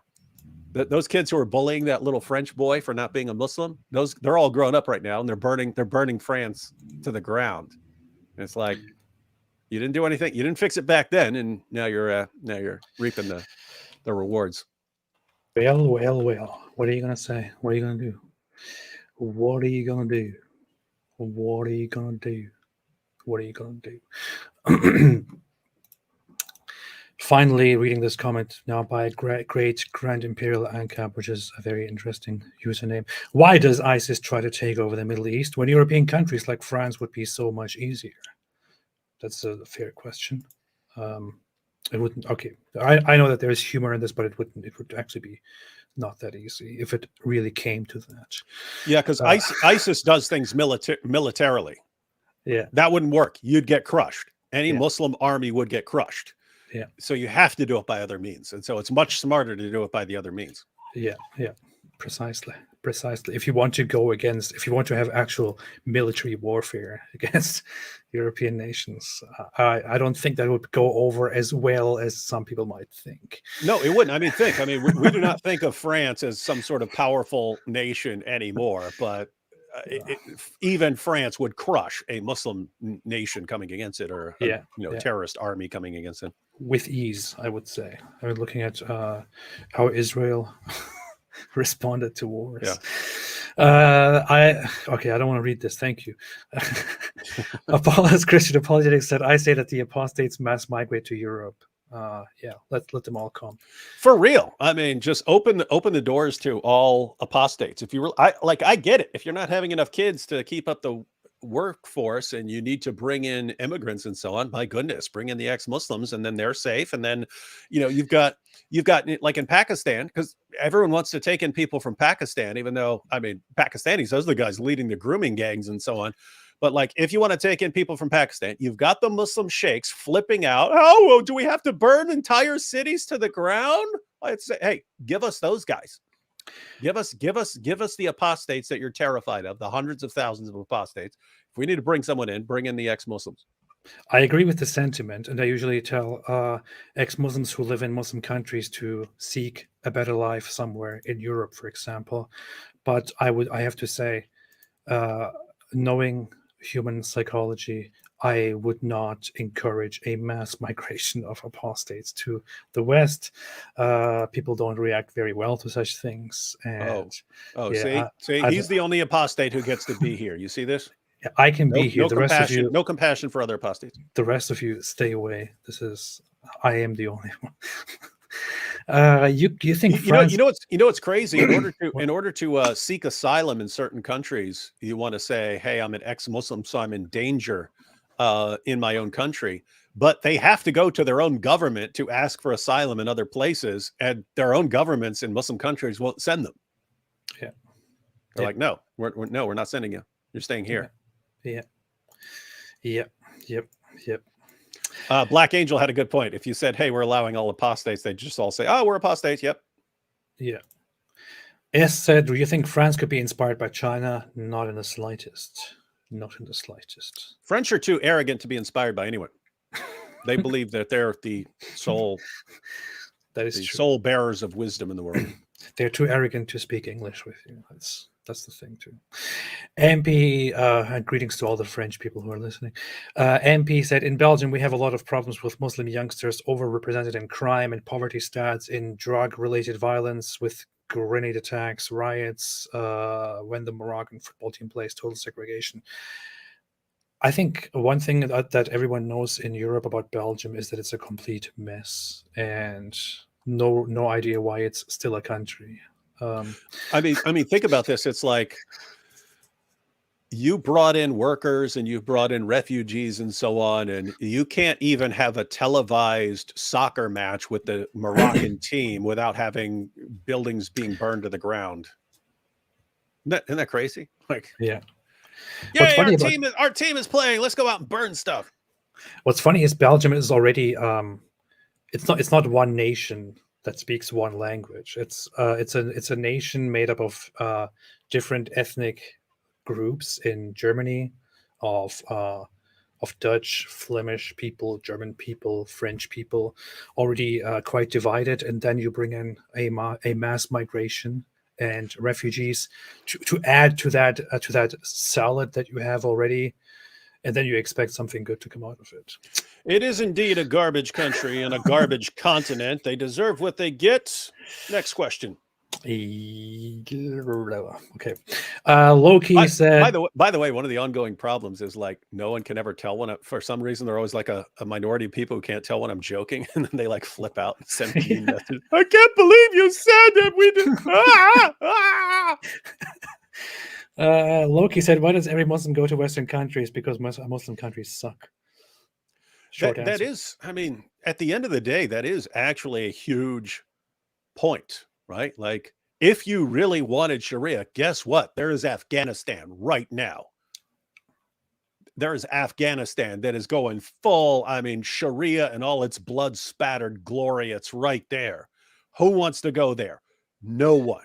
If if the United States and Europe said, we will take an unlimited number of immigrants from Pakistan right now, borders are open, we'll provide the planes, the entire nation of Pakistan would move to a Western, the entire nation. There would not be a person left in Pakistan. Everyone would move to the West. And somehow, once the Pakistanis get here, we need to implement Islamic law here. It worked so well in all the places we ran from. Yeah. My goodness. I said it before and I'll say it again. I know Turkey, and Turkey is better than many of the countries in question. But if you went to a square in Turkey and said, I have European passports for everyone, or for those who reach me first, there'll probably be a stampede. People will kill each other to get it and to rip it out of your hands. Isn't it And weird? you will probably not make it out alive. So. Turkey should be one of the coolest places in the world. I mean, as far as its history and all the stuff, I mean, it should be one of the prime tourist spots in the world. I mean, I'm sure they do have tons of tourism, but nothing compared to what it should be. I mean, that's where the original philosophers like Thales and so on, that was there. You've got ruins of Troy. You've got all this stuff that happened for centuries. I mean, from a biblical perspective, people want to go and, they want to go to Israel and stuff like that. And they want to visit places that the Apostle Paul was in. Like tons of those places are in Turkey. And it should be one of the coolest places in the world. And for some reason, it's just not on my list of places I really want to go check out. There are a lot of reasons to go to Turkey to visit it because of all the historic stuff that you can observe there. And it is a naturally beautiful country, I would say. And so it has a lot of beautiful scenery, but a lot of good places that should be very nice. And a lot of history that you can go and observe. But the rule, the culture, it's garbage. I'm sorry. I don't know how to put it nicely, but it's garbage. It is a pretend culture that aspires to be Muslim and Islamic and Western at the same time, while one side is trying to pull it toward Islam, the other side is trying to pull it toward Europeans, and there's this constant back and forth going on, and both sides are largely incompetent and ignorant, and it's a giant mess. And I am so very happy that I left it behind, and I never want to live there again or even think about living there again. So that's you want to go. You want to move to Turkey, man. Come on. Closest I would go to is Greece. I think I often imagine living on a Greek island when I'm very old. Greek islands are cool. Yeah, definitely. House of Hikmah said, AP, the Islamophobe suggested shooting the Quran in response to Ibn Fibn and Sneeko. I would never stoop that low. Shame on you. I'm kidding, guys. Yeah, that's a fun thing to bring up. There was a video of Sneeko shooting the Quran together with Sheikh Uthman ibn Farouk. No, shooting the LGBT pride flag. Shooting a target and having Pride Month written on it, and being like very, very proud about that. So I mentioned if that's a legitimate form of protest, In other words, if you're going to say, hey, I really disagree with this ideology, therefore I will shoot its symbol. Yeah. I will shoot the symbol, which is the pride flag. They should also be accepting of us doing the very same thing to what we disagree with and despise, which would be the Quran, representative of Islam, which we really dislike. Yeah, so, you said that, and then I tweeted, wait a minute, is AP suggesting a shoot the Quran challenge? Yeah, and we don't know yet. Anything is possible. What? By the way, Wyatt, this is Wyatt here. He's a little kid, but he has suggested that if we're actually going to our Quran demolition ranch and blowing away Qurans with 50 calibers and stuff like that, and how many Qurans will a 50 caliber bullet go through and all this stuff, he said he wants to be in the background going, "This is intolerant. This is Islamophobic," as everything is happening. That sounds like a It'd be good pretty plan. funny. That's good. Leon said they've always been saying this. Exactly. Yeah. I have no idea what, but yes. Apollos Christian Apology is not saying that I encourage it, but with all people Islam pisses off, there's bound to be one guy who tries to reconquer Mecca. Should happen. Should happen. That's my ultimate goal as well. Apollos Christian Apology said MS of Islam philosophy got answer from Islamic GPT. Yes. And by the way, you know what'd be funny as far as Mecca goes? It's like if a place like France got really ticked off, said, "Guys, we had to figure out how to stop all this rioting, so we sent in our commandos under cover of night with helicopters, and we zoomed in, and we took the Black Stone, and now we've got it here in Paris." And the next time you guys riot, we're gonna leave this thing soaking in pig's blood, in pig intestines, and when you're not rioting, we'll take it out of there. And so these are the new rules. Yeah, somebody else already did that a long time ago, and that was that's why. And they brought it back broken. That was Shias. Yeah. Shias took it, and then they eventually gave it back, and it was all broken in pieces. that was an Ismaili Shia branch, a movement. Funny stuff. During the 26/11 Mumbai attack, the captive jihadi revealed that they were told to target an area having Jews, and they would be rewarded 3 times more. Impossible. Muhammad married a Jewish sex captive. Yeah, Muhammad Hijab said it's impossible for Muslims to be anti-Semitic, so I don't believe what this. Yeah, liar. Stop lying. Stop lying. D. Bordeaux said it's love jihad, not love for Jews. Emir, you just said Selam AP. Did you vote last election? Turkey. No, I didn't. I know. So what this refers to voting in the Turkish elections. I, as a person who still has a Turkish citizenship against his will, could go to a Turkish consulate and vote there, but I specifically did not do it because, one, I don't want to drive or fly to the nearest consulate, and two, I don't want to be associated with Turkey anymore. I don't even want to be a Turkish citizen anymore. I gave up on Turkey long ago. I don't care. I never believed for a second that you would actually be capable of changing the government, the Islamist government. They will be there and deal with it. So you didn't rock the vote? Nah. How's that work anyway? Because you're a U.S. citizen, so you have dual. Yeah. You're still a citizen. You're a citizen of both countries. Yeah, I have. So dual you got multiple passports, like Andrew Tate, and can go anywhere, and they can't even stop you. Yeah. Nice. I do. And I said I made an application to get rid of my Turkish citizenship, but they won't allow it. And no, I really don't want to be part of your country anymore. Too bad. You can't leave. Shut up. You'll stay here and you'll like it. You belong to us. And the funny thing is, I can make a long application and go through with giving up my citizenship, but I can only do that if there are no current legal cases and investigations going on. And right now, the last time I checked was several months ago, there are still several court cases against me in Turkey because I said some things about Islam on my YouTube channel. So it's just such a mess. If you ask me anything about Turkey, I due to personal experiences, I cannot say much nice stuff about Turkey. So just don't ask me. But Boyden said, "Dear Dr. Dizzle, actually, it's a garbage country, and it's a dumb country. It's a garbage country led by idiotic, absolutely ridiculous, moronic, despicable, horrible people. The government is complete trash. And yeah, that's it. That's all I wanted to say about Turkey." Yeah. But Boyden said, "Dear Dr. Dizzle, is it true that if Sharia law takes over, it would mean non-believers must choose one of 4 choices, such as join Islam, pay jizya, leave Muslim-controlled countries, or die?"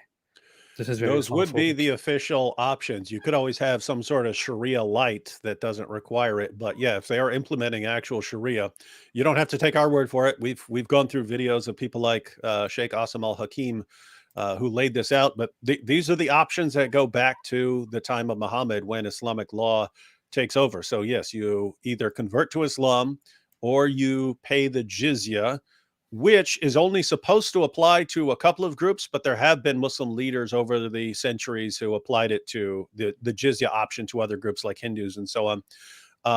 And they usually just give 3 options: convert, pay the jizya, or be executed. But yes, there is an unstated 4th option that you could just run and not get caught. So yeah, those would be the options. This is so Islamophobic. I can't believe it. This is Powerful. This is what we're talking about here. Hey, you know what's funny? Now that you say powerful, I think I mentioned this to you in a message, but Fareed recently made a response stream to us reviewing the Quran's eloquence. You know, the Quran, Surah Kafirun, and during the stream, I did this thing where I quickly write down an alternative version of Surah Kafirun to make it more concise and better. And so in that stream, I then say, hey, I actually have an alternate version that's actually much better. And I read it to you, and you sarcastically say, powerful stuff. And then we move on. And Fareed, he takes that seriously. And he stops the scream, and he's like, it's not powerful. You know why he said it's powerful? Because it's his friend. No, it's not that bad. It's not a horrible thing, but it's definitely not powerful. So why would David now not find the Quran powerful, and he would find AP's alternative version powerful, which is nothing special? So we know exactly why this is happening. And this is what I'm talking about when I say bias. And I'm just sitting there laughing myself to stitches.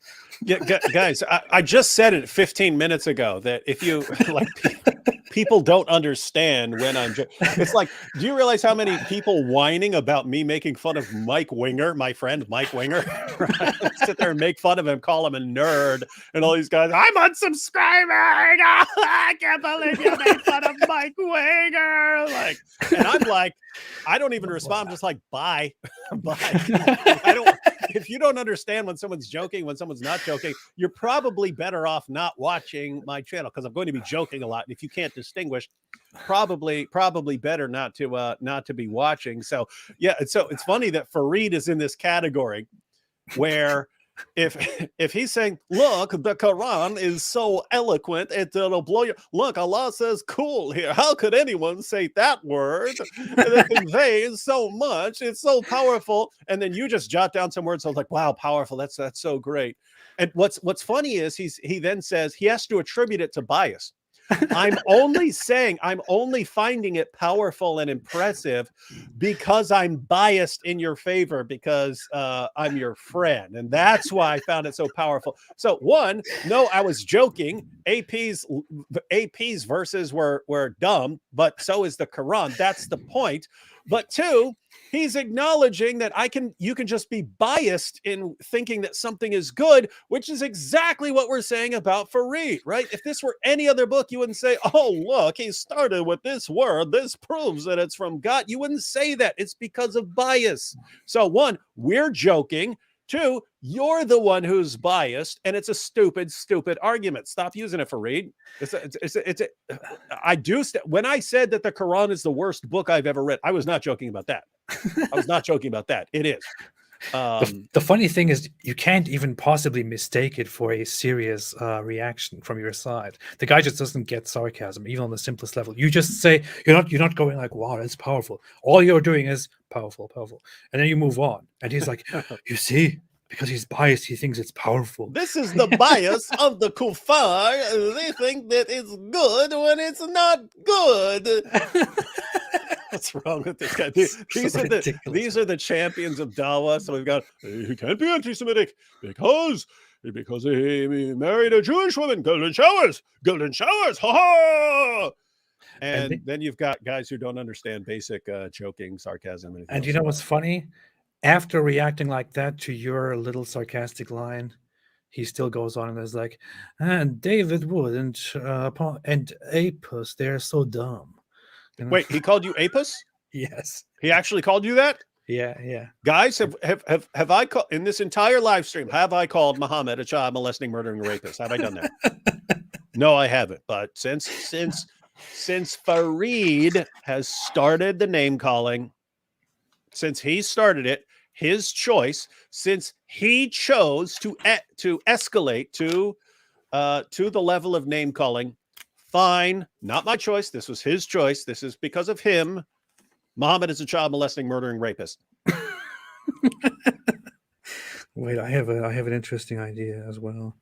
Muhammad, pedo, the pedo. Okay, I don't know if you can read this, but here Let's see. I wrote it on a Quran.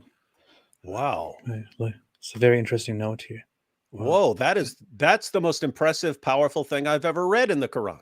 Well, you're only saying that because of your bias, because you are my friend. Look how it starts with the word Muhammad and conveys so much meaning in just 3 words. Muhammad, a pedo. It's only 3 words, and yet you see the entire history of Muhammad and his pedophilic desires of going after little kids and his inspiring a religion that is the religion of child marriage. How can this be conveyed so succinctly unless AP is a prophet? Alhamdulillah. That's good. I think that just summarizes it. It's a miracle, man. It is a miracle.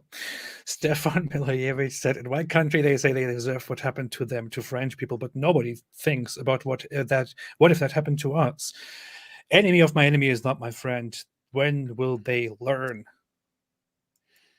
That's what it said. Thank you, Stefan. You already said everything. I don't know what to say in response to it. Balsinian said, solution is not to rebuild and let it be an eyesore. Jesus, that's actually a good point. Leave it rubble, and then for the next big riot, when the next thing that happens, they'll burn more to the ground. And eventually, you just have a pile of rubble, and the rest of the world can look to France and say, hey, if you think Islam is a good idea, just look at that giant monument to the destruction of Islam. That reminds me of a dumb question that I deliberately asked because it was dumb when I was in 8th grade in a workshop with the teacher that I like to joke Was with. Germany or Turkey? Germany. Okay. He was like, okay, first before we leave this room, we have to clean it up, the floors, the tables, everything. And I'm like, why do we have to do this when we're just going to come here and make it all messy again? What's the point? Good point. And he was like, because if you just leave it and you come back here and make it messy again, then you will just add mess upon mess. And do you know what that will do? You will then have mess all up to your neck, and you won't be able to walk in here. I was like, yeah, that's kind of an exaggeration, but yeah, I get your point. Very, very good point. Then you learned. Then I learned, and since then I've never left a place messy, except my workspace here, which has Quran pages all over the floor. Jesus for Life said, "God bless you, both of you. Love you guys. Keeping Ridvan in prayers to know the truth of Christ and believe Him." Now watch him flip out because he's an angry atheist. Good luck doing that. It will never happen. It will never happen. Thank you. Yeshua the King said, I don't know why Alexa is reacting. Yeshua the King said, can you explain Sunan Abu Dawud 203? Of course, we can't do anything. We'd have to know which version you're using because there are multiple numbering systems for Sunan Abu Dawud that are off by a little. I don't even care. I'll just pick the first one. I will look in the Darussalam edition, which might be different from the Albany. You checking Sunnah.com because they have the different numbering system. Yeah. The eyes are the leather. Is this picture? The narrated by Ali ibn Abu Talib, the messenger of Allah said, the eyes are the leather strap of the anus. So one who sleeps should perform ablution. Okay. in the Darussalam. Now, to be fair, this is Daif, but Ali ibn Abi Talib narrated that the messenger of Allah said, the drawstring of the anus is the eyes. So whoever sleeps, he should perform wudu. Oh, they listed as Hassan here. I know. Oh, that's awesome. They listed as Daif in a. Oh, that's funny. Albani ruled it as Hassan, which is good evidence. How have I never tweeted this? I never heard of this before. I never came across this. I don't know. There are all these things. I want to just go completely through all the hadiths, just marking stuff that the world definitely needs to see as the brilliance of Muhammad. What is this? I don't know how to explain this. The Messenger of Allah said the eyes are the leather strap of the anus. So one who sleeps should perform ablution.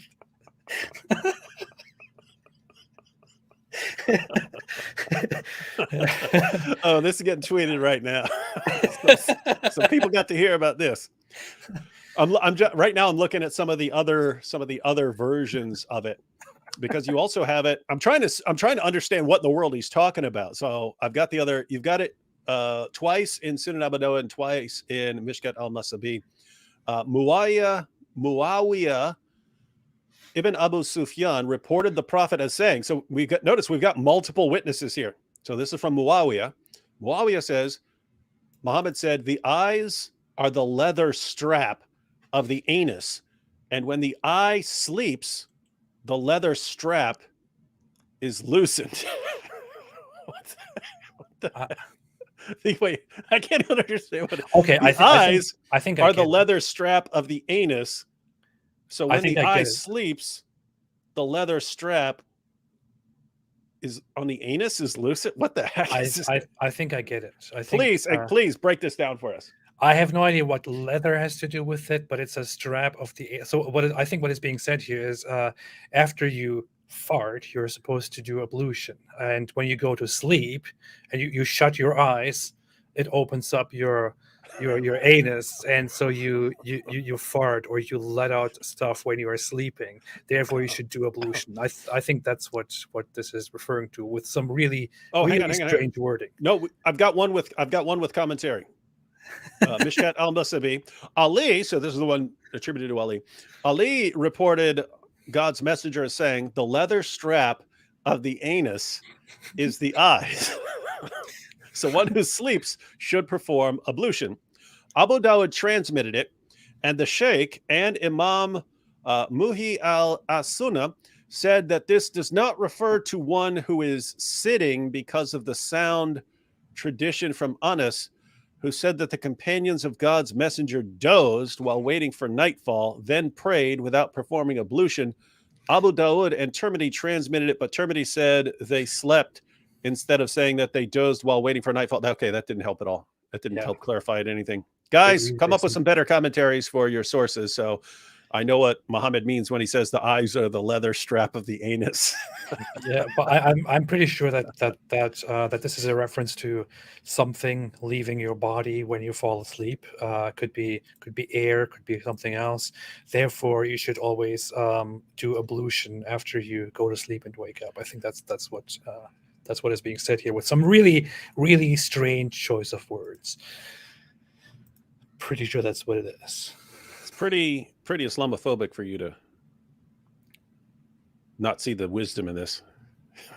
Can you imagine, like Muhammad sitting around? You know, guys, the eyes are the leather strap of the anus, and they're all like, "Oh, alhamdulillah, what such a brilliant point." Wow, Messenger of Allah. Wow, amazing. How could he have known this? No one could know this who isn't a prophet. No one could know. I mean, think, he's got a point. No one would ever conclude that the eyes are the leather strap of the anus, would they? Oh, nope. Here, got it. Look, here's an explanation by the shuyukh, by the scholars. Meaning of the hadith: the two eyes are the string that ties up the anus. The eyes in the state of wakefulness can control the anus and prevent anything from being discharged therefrom. If something comes out from it, one will feel it. But when two eyes sleep, the string is untied, so air comes out, wind can pass freely. So see, this is exactly what I thought it is. Yeah, that's powerful. It means when you're sleeping, you have no control over your butthole, and wind could come out, which is why you should do ablution. This is a very interesting, very, very, very important wisdom to be taken from the hadith, where Muhammad shared something with us that we can still today use in our daily lives. And how could Muhammad have known this? It's a scientific miracle.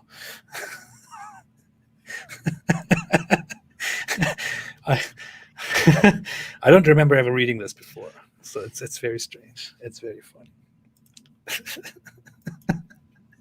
Wow, man! The eyes are the leather strap of the anus. More timeless wisdom from the Prophet of Allah. Man. And well, Lucille said, as a French woman, I'm arrogant and all, but I love you guys. Keep up the good work. Thank you. We love your arrogance. Sarah Side said, AP didn't notice David's Ron Swanson impression. Did you make a Ron Swanson impression? Oh, yeah. It was very loosely based on him. It was two things, because he did say there was. Yeah, he's the one who said, it is indeed a garbage continent. He said that about Germany. Where Do you remember that? Where was it? It Was he was getting his hair cut by a flaming gay guy, and he'd had the same barber his entire life, and so the guy died. His barber dies, and he's scared of change, and they take him to this gay barber named Typhoon. And he sits down and he goes, "So Typhoon, what do you like to do?" And he goes, "I'm working on my friend's drag puppet show." And he's like, "No further questions." And then the guy says something about he says something about Germany, and then Ron Swanson all of a sudden perks up, and he goes, "It is indeed a garbage continent." And the guy goes, "Yeah, I was there, and they're riding around on their bicycles," and I was like, "Ew." And Ron Swanson just cracks up laughing, and he goes, "Please tell me more about how you hate Germany and bicycles." And so it was funny because they had like common ground. They both hated Europe, and so yeah. So it was pretty I think I've never watched an actual full episode of that show so far. I know it's disgraceful. Ron Swanson's hilarious. He's one of the coolest characters ever. I think I only watched one episode and then kind of didn't watch further. We're talking about, what's it called? Parks and Recreation, right? Yeah. I only saw the Ron Swanson clips because my kids were watching them and cracking up, and so I started watching them. Yeah. That's funny. Michael Barr made a super chat, and I appreciate it very, very much. The Real Masker said 50 caliber versus 50 Qurans. Which Quran is stronger? Getting some good ideas here. Mosh Cohen gave us our daily Jewish money and contribution. Thank you so much. And greetings to my employers over at Mossad. We sometimes joke here in Israel that soon enough Europe and US will see what we live. I suggest reading The Strange Death of Europe by Douglas Murray. I think I even have that book, but I never really read it, so maybe I should. Leon said he doesn't understand the power of AP and David. I agree fully, entirely. Not sure who you're talking about. Again, no context, but I agree. Louis Gill made a super sticker, which I cannot see right now. Louis, but it says thank you. I appreciate it, and I appreciate you saying thank you, and I thank you for saying thank you.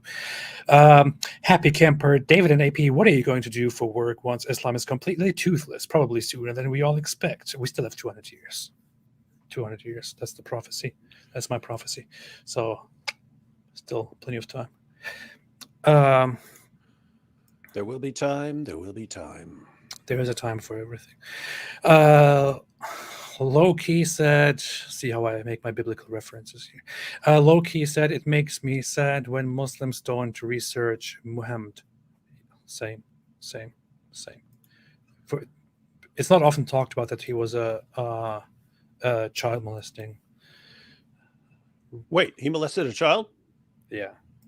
That can't be in the Muslim sources. Come on, dude. Probably not. I'm just being Islamophobic right now. Proud of Dad said, ripping the Quran is a bit unnecessary. What do you mean? Like this one? Oh. It's true. It's not necessary. We do it for fun and to make and we don't even do it. We don't even really do it for fun. We do it to make a point when people are crossing lines. And by the way, it is insanely successful at that. When a Dawa guy crosses a line and says, "I'm going after your wives now. We're going to start a campaign of going after your wives," it's no, you're not, because here's what we're going to do in response. And they back down. So we use it mainly to control certain unacceptable behaviors, like, hey, you just crossed a line here.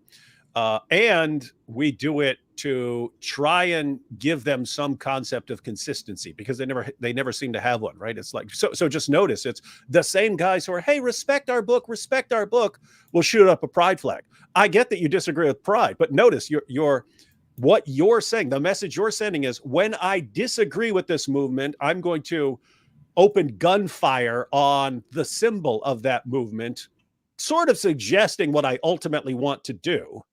And so our response is, okay, that's what you believe is an appropriate form of criticism, not to say, here are my reasons for disagreeing with this. I'm going to open fire, gunfire on a symbol of it. And our response is, okay, you guys do not understand. You do not understand what message you're sending out, but you will understand it when we do it to your book. Suddenly you'll be like, oh, we don't like that. And so, guys, it's one of the biggest problems in the modern world is people not holding them consistent, and they have no concept of it. I mean, look at Ali Dawah. He recently just posted a video complaining, throwing a tantrum because some girls in some situation were had to remove their hijab. I don't know what the situation was. I don't know if I would agree with it or not. Like if someone's looking for a terrorist and you have to get people, you have to identify people and you have to take something off. I don't know. That would be okay in that situation. I don't know what the situation was. The point is, this is the guy saying, hey, we're going to slaughter AP and other ex-Muslims as soon as we rise to power, but definitely don't disrespect anyone in our religion. These are the same guys who would take women as sex captives. I mean, Muhammad Hijab basically, I mean, he did not basically, he said it. He said that these female critics of Islam are basically waiting for strong Muslims to come and rape them and so on. And so these are the guys who, if you disrespect a Muslim in any way, they lose their minds. And yet look at the contempt they have for everyone else, and no one wants to hold them accountable. And bottom line is, we're gonna hold them accountable. We're gonna hold them consistent. This is what you believe is an acceptable criticism. Fine, we will do that in response to you. And then they flip out, and then we explain consistency to them, hoping that they learn for the future. Alhamdulillah, that was brilliantly put. Alhamdulillah, thank you. Of course it was. Well, you know what I always say, AP. The eyes are the leather strap of the anus. That's everything you need to know about life. My kids are born. I eventually sit them down, give them a talk, and I say, son, there's one life lesson that you need to learn above all else. The eyes are the leather strap of the What beautiful words. What beautiful words. Beautiful. What is this, dude, man? Miraj said, Apostate Prophet David, can you do a Dwight impression? I believe you're referring to the Office character Dwight, isn't it? Or the other? I've never tried to do a Dwight Schrute. I cannot do it because I have never faithfully watched that show. The only shows that I have faithfully watched from beginning to end, and I am still watching. I actually did. I used a line. These are called. Are these called Easter eggs or something like that? I don't know. But I'm doing these references, which are only for people who kind of know what's going on. But I did the same thing with Dwight Schrute when I went, learn your rules. You better learn your rules. If you don't, you'll be eaten in your sleep. But it's an ongoing joke that Dwight comes from a German background, but they still speak old German and stuff like this. And it's kind of a brutal culture, which kind of explains his character. That is funny. That is pretty good. That is pretty good. Today's top saying, it's the top saying of the century. Only one The Office, and it's English. I think it can be universally acknowledged as the English version of The Office, as much as it maybe the original is kind of boring compared to the American version. Yeah, I tried watching it. I couldn't even watch it. It was so I couldn't even understand. I mean, the people. One, everything sounds dumber with an accent. I mean, an English accent. And Ricky Gervais. I mean, my goodness. Although I love Ricky Gervais when he does his stand-up. I don't know. Yeah. I'm just joking. I've only seen part of one episode. I couldn't get into it, and I was already familiar with the other one, so I was like, I'm not interested. His last stand-up show, though, the Netflix special, it killed me. I don't know. I was dying. He's hilarious when he does stand-up. Sarah Rainey said, I want to know what shows AP watches. Hold that thought. This was very important, crucial information for everyone to know, and David interrupted me and prevented such information from going out into the world, and now nobody will ever know. I don't know. The only two comedy series that I faithfully watch are It's Always Sunny in Philadelphia. That's like, I watched all episodes from beginning to end multiple times, and I'm still watching and still a fan of it because it's so unhinged and funny. Totally my humor. And Curb Your Enthusiasm. I love it. That's funny. we talk about, people getting along who think alike. I mean, those would be like two of my top 5 shows of all time right there, comedy shows. See, I think it's intelligent humor. That's it's good stuff. It's smart humor, and it is like it doesn't. Both of those shows have something in common where they don't really care about offending people. And something else they have in common is they're equal opportunity offenders. They won't just joke on some easy target. They will literally make fun of everyone in every situation. Yeah. And so it's like, either be nice, or if you're going to make fun, at least apply that evenly. I mean, Curb Your Enthusiasm. I was watching it because they did an entire season where it was all Salman Rushdie stuff. Oh yeah. Where he was under a fatwa. Fatwa sex. Yes, the fatwa sex is the best sex. It was funny. They're making Salman Rushdie, who's actually on the show, sound like getting a fatwa against you is the best thing in the world because now you're a dangerous man and all the ladies want to have sex with you, which makes sense. I mean, Salman Rushdie is old and one of the ugliest people on the planet, and he's always with like models and stuff because he's such a dangerous guy. Yeah, it's funny stuff. It is funny that he actually joined the show to portray himself, and he's just putting this amazing act on. It was hilarious. Yeah, but both of them have this whole thing in common where it looks like they're going to criticize one side of the political spectrum, and then it turns out they're actually making fun of both sides, and I love it. I'm all for that. Anyway, with that said, Loki said, AP, have you studied Sikhism by chance? Only on the surface, only part of my basics of religion or top world religions course, and never actually looked further into it. It just looked like a completely made up religion to me, with all due respect. Unlike all other religions, which are totally, of course, not made up. The austere gentleman said, thoughts on Israel. Should a 1 or 2 state solution be implemented, or should Israel be abandoned? I'm in favor of a single Israeli state solution. Thank you. Remember 1453. This is just something that you can talk about for eternity, and I feel like I'm done with it. I made a video about this in the past, and that's it. I would, if there were going to be a legitimate ceasefire and Hamas was going to stop attacking, I would be in favor of a 2-state solution. If it was going to actually fix things. Problem is, I don't trust the leaders. I don't trust the leaders who actually have control of the Palestinian territory. So,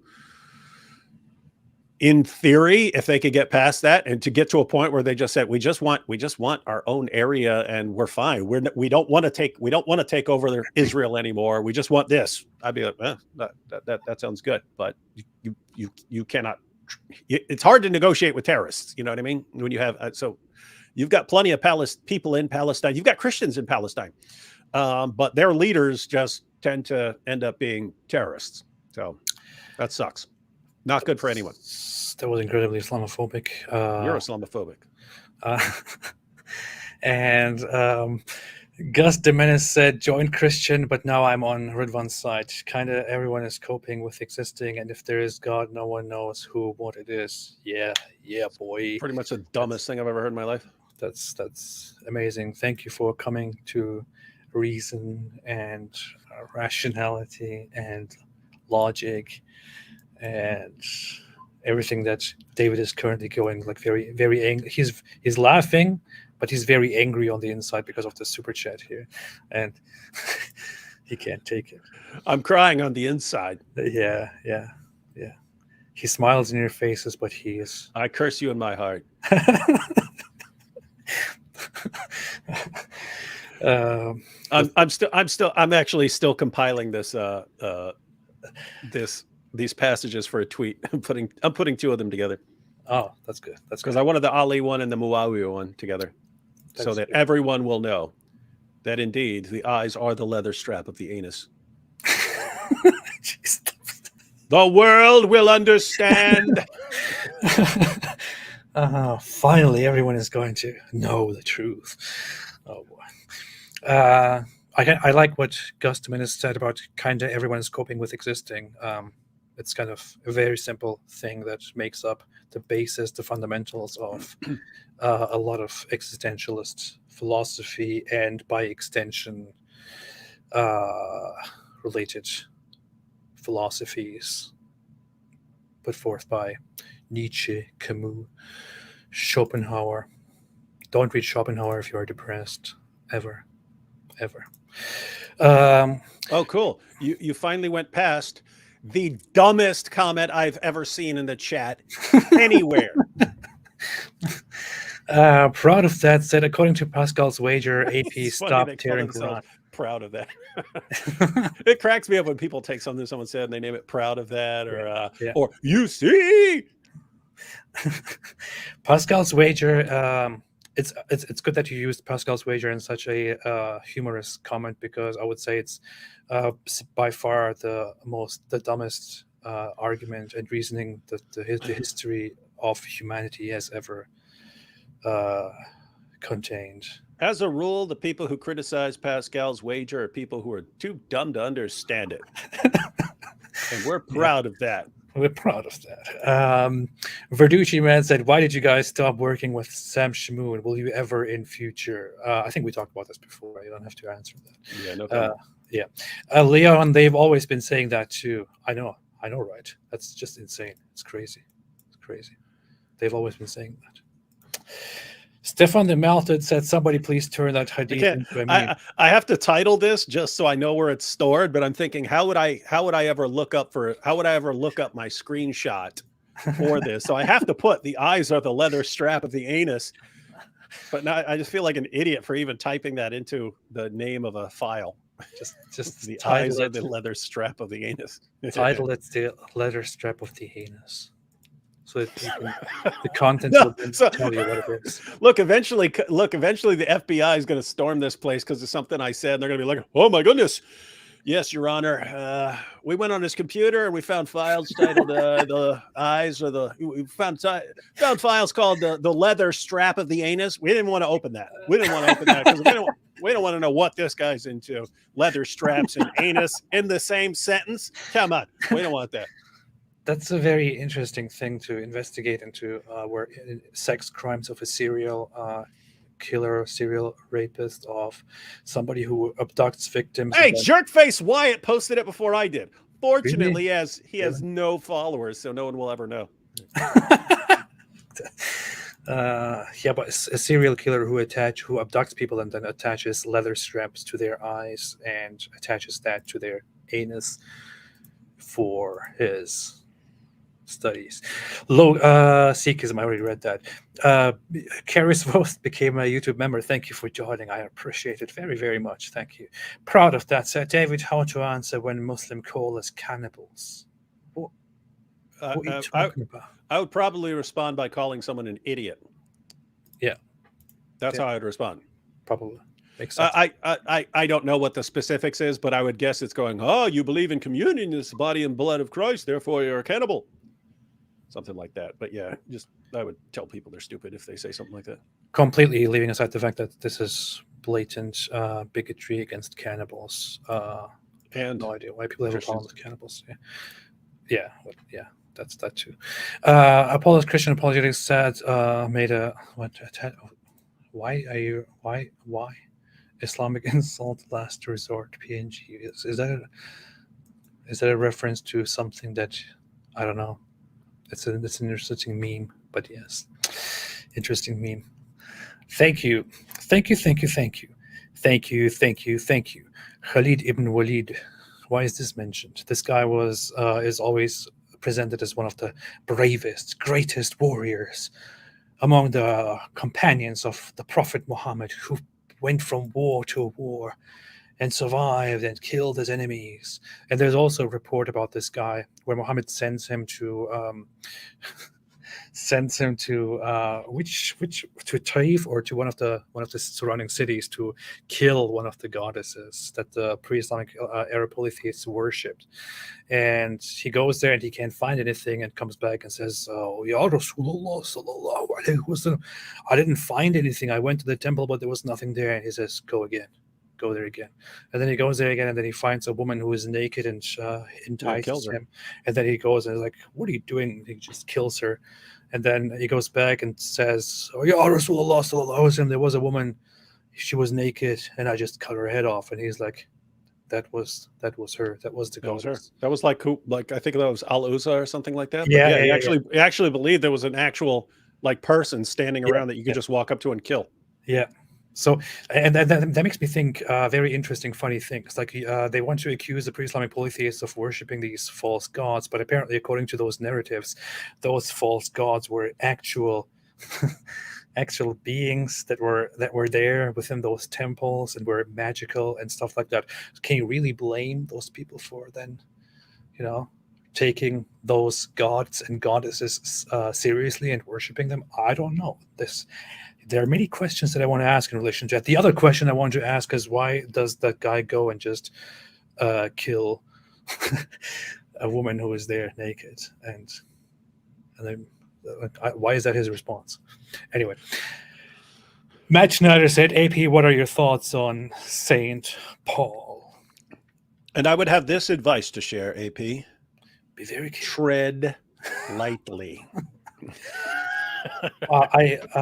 In order to protect myself and my loved ones from the big threats and possibilities of violence that come from Christians, which may sound like "I will pray for you" or "God loves you," I'm very, very scared of that.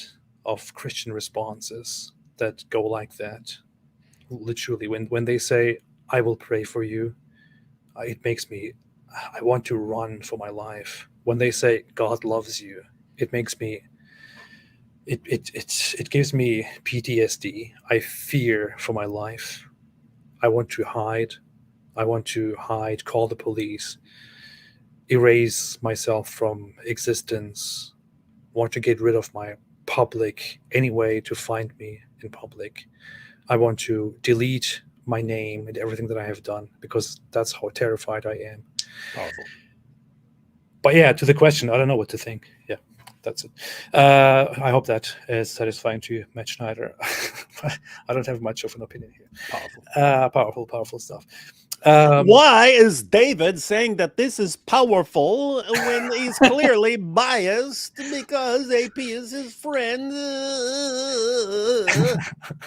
Let me make a 7-hour live stream explaining why it was not, in fact, very powerful. Yeah.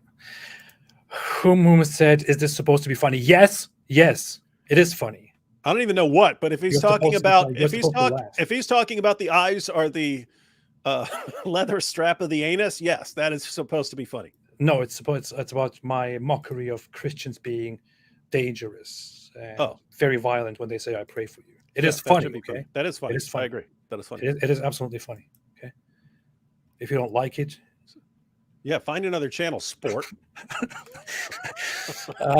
With that, I think we have gone through everything. Matt Schneider says, "Praying for you. God loves you. Convert." Thank you. I appreciate it. Sarah Rainey said, "You guys are a lot of fun to watch." I know. Duh. I'm Sarah Rainey. I'm going to tell these guys the obvious, that they're funny. They don't know that. We should do that where we're just like jerks to everyone. and you, like 1/3 of the people will not understand. And Farid will make a video about it. Thank you, Sarah. I appreciate it. Always good to see you here. All right, thanks everyone. Anything else that you want to add before we leave? David? No, we'll be in theory live again tomorrow. In theory. I can't say I'm positive about what we'll be talking about because there are like 8 different things we could be talking about because stuff is happening really rapidly right now. Yes. Although I am inclined to go back to the scientific miracles thing. Maybe we'll go through Hamza Tzortzis criticizing that argument, because there are videos of Hamza Tzortzis pointing out, and that's really what Ali Dawah did. He just popularized Hamza's position that the argument has been debunked. But yeah, we'll see what happens. Hamza Tzortzis is one of the older Muslims from the Dawah scene in Britain. Why are you laughing, David? I didn't. Because you called him tortoise. I was joking when I said we should be mean to everyone.